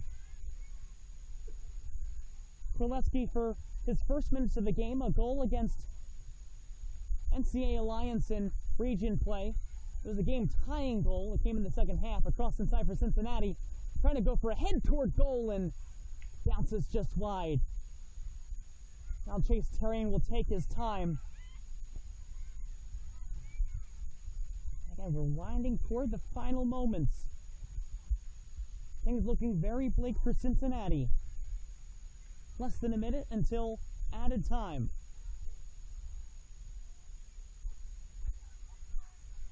And Terrian still just taking his time and wasting as much clock as possible as Dallas look to bring in another substitute and rest some of their starters, presumably for tomorrow, when they play in the national championship game. Up front looking for a flick and keep up the good form for Dallas. And ball trails outside. It'll go for a throw-in for Cincinnati. And the substitute for FC Dallas, Dylan Loftus, will come in. And that's going to do it. FC Dallas, 5 straight unanswered goals. That brings them into the national championship game tomorrow morning. And a great form of sportsmanship from both sides, shaking hands, and a very well contested battle. And FC Dallas going over to Cincinnati, each player going to another to shake things over, and the handshake at midfield. What you like to see in such a great battle that went to 30 additional minutes and found FC Dallas the benefactor of 5 straight unanswered goals and 3 in added time. One that made the difference to go into extra time, Sergio Lara, his first of the game and 4th of the tournament, coming in the 90th minute of play. Just a volley past Pete Sinnebolk, forcing that extra period and the elation just to get to that point after being down 2-0 at halftime for the 2 goals from Luke Treadway. And then once again, it'll be all Sergio Lara in extra time. The first one in the 96th minute, launching it by Sinnebolk once again, made it a 3-2 lead, and then still in the first period, just a couple minutes later in the 98th, he gets a rebound off of a Sinnebolk save and makes it a 4-2 lead. That was number 6 of the tournament overall and the 3rd on the day. An impressive performance coming from Sergio Lara, and he would tack on one more in the 116th minute to take a look at the joy on the face of FC Dallas and Lara. And the final goal of the game, off of a run and a touch and a great route by Lara to get around the defender and find open running room on a breakaway, and all Lara had to do was just pass it to a corner by Sinnebolk. And that ended things. Again, in the 116th minute, a point toward the sky. And again, a victory here, moving them on to play tomorrow morning in the U17 Boys National Championship game, in a game that'll feature either Manhattan SC PSG 96, the winner of Group B, or Fullerton Rangers 96 White, who have won 2 national championships in the past 3 years overall. Last year's national champion, Smithtown Arsenal, eliminated in group play. And that'll do it here from field number 3 for semifinal play. On behalf of our entire production team, US Youth Soccer, and all those at Turbo Sports Group, I'm Colin Shuck. Again, final score from the Maryland SoccerPlex field number 3 is FC Dallas Youth 97 Premier 5 and Cincinnati United Premier Gold 96-97-2 in extra time. We'll take a break and come back around 6 p.m. with more coverage from the 2014 US Youth Soccer National Championships presented by the National Guard for the U17 Girls National Title game between Michigan Hawks 01 and Surf Academy 01. See you back at 6 p.m.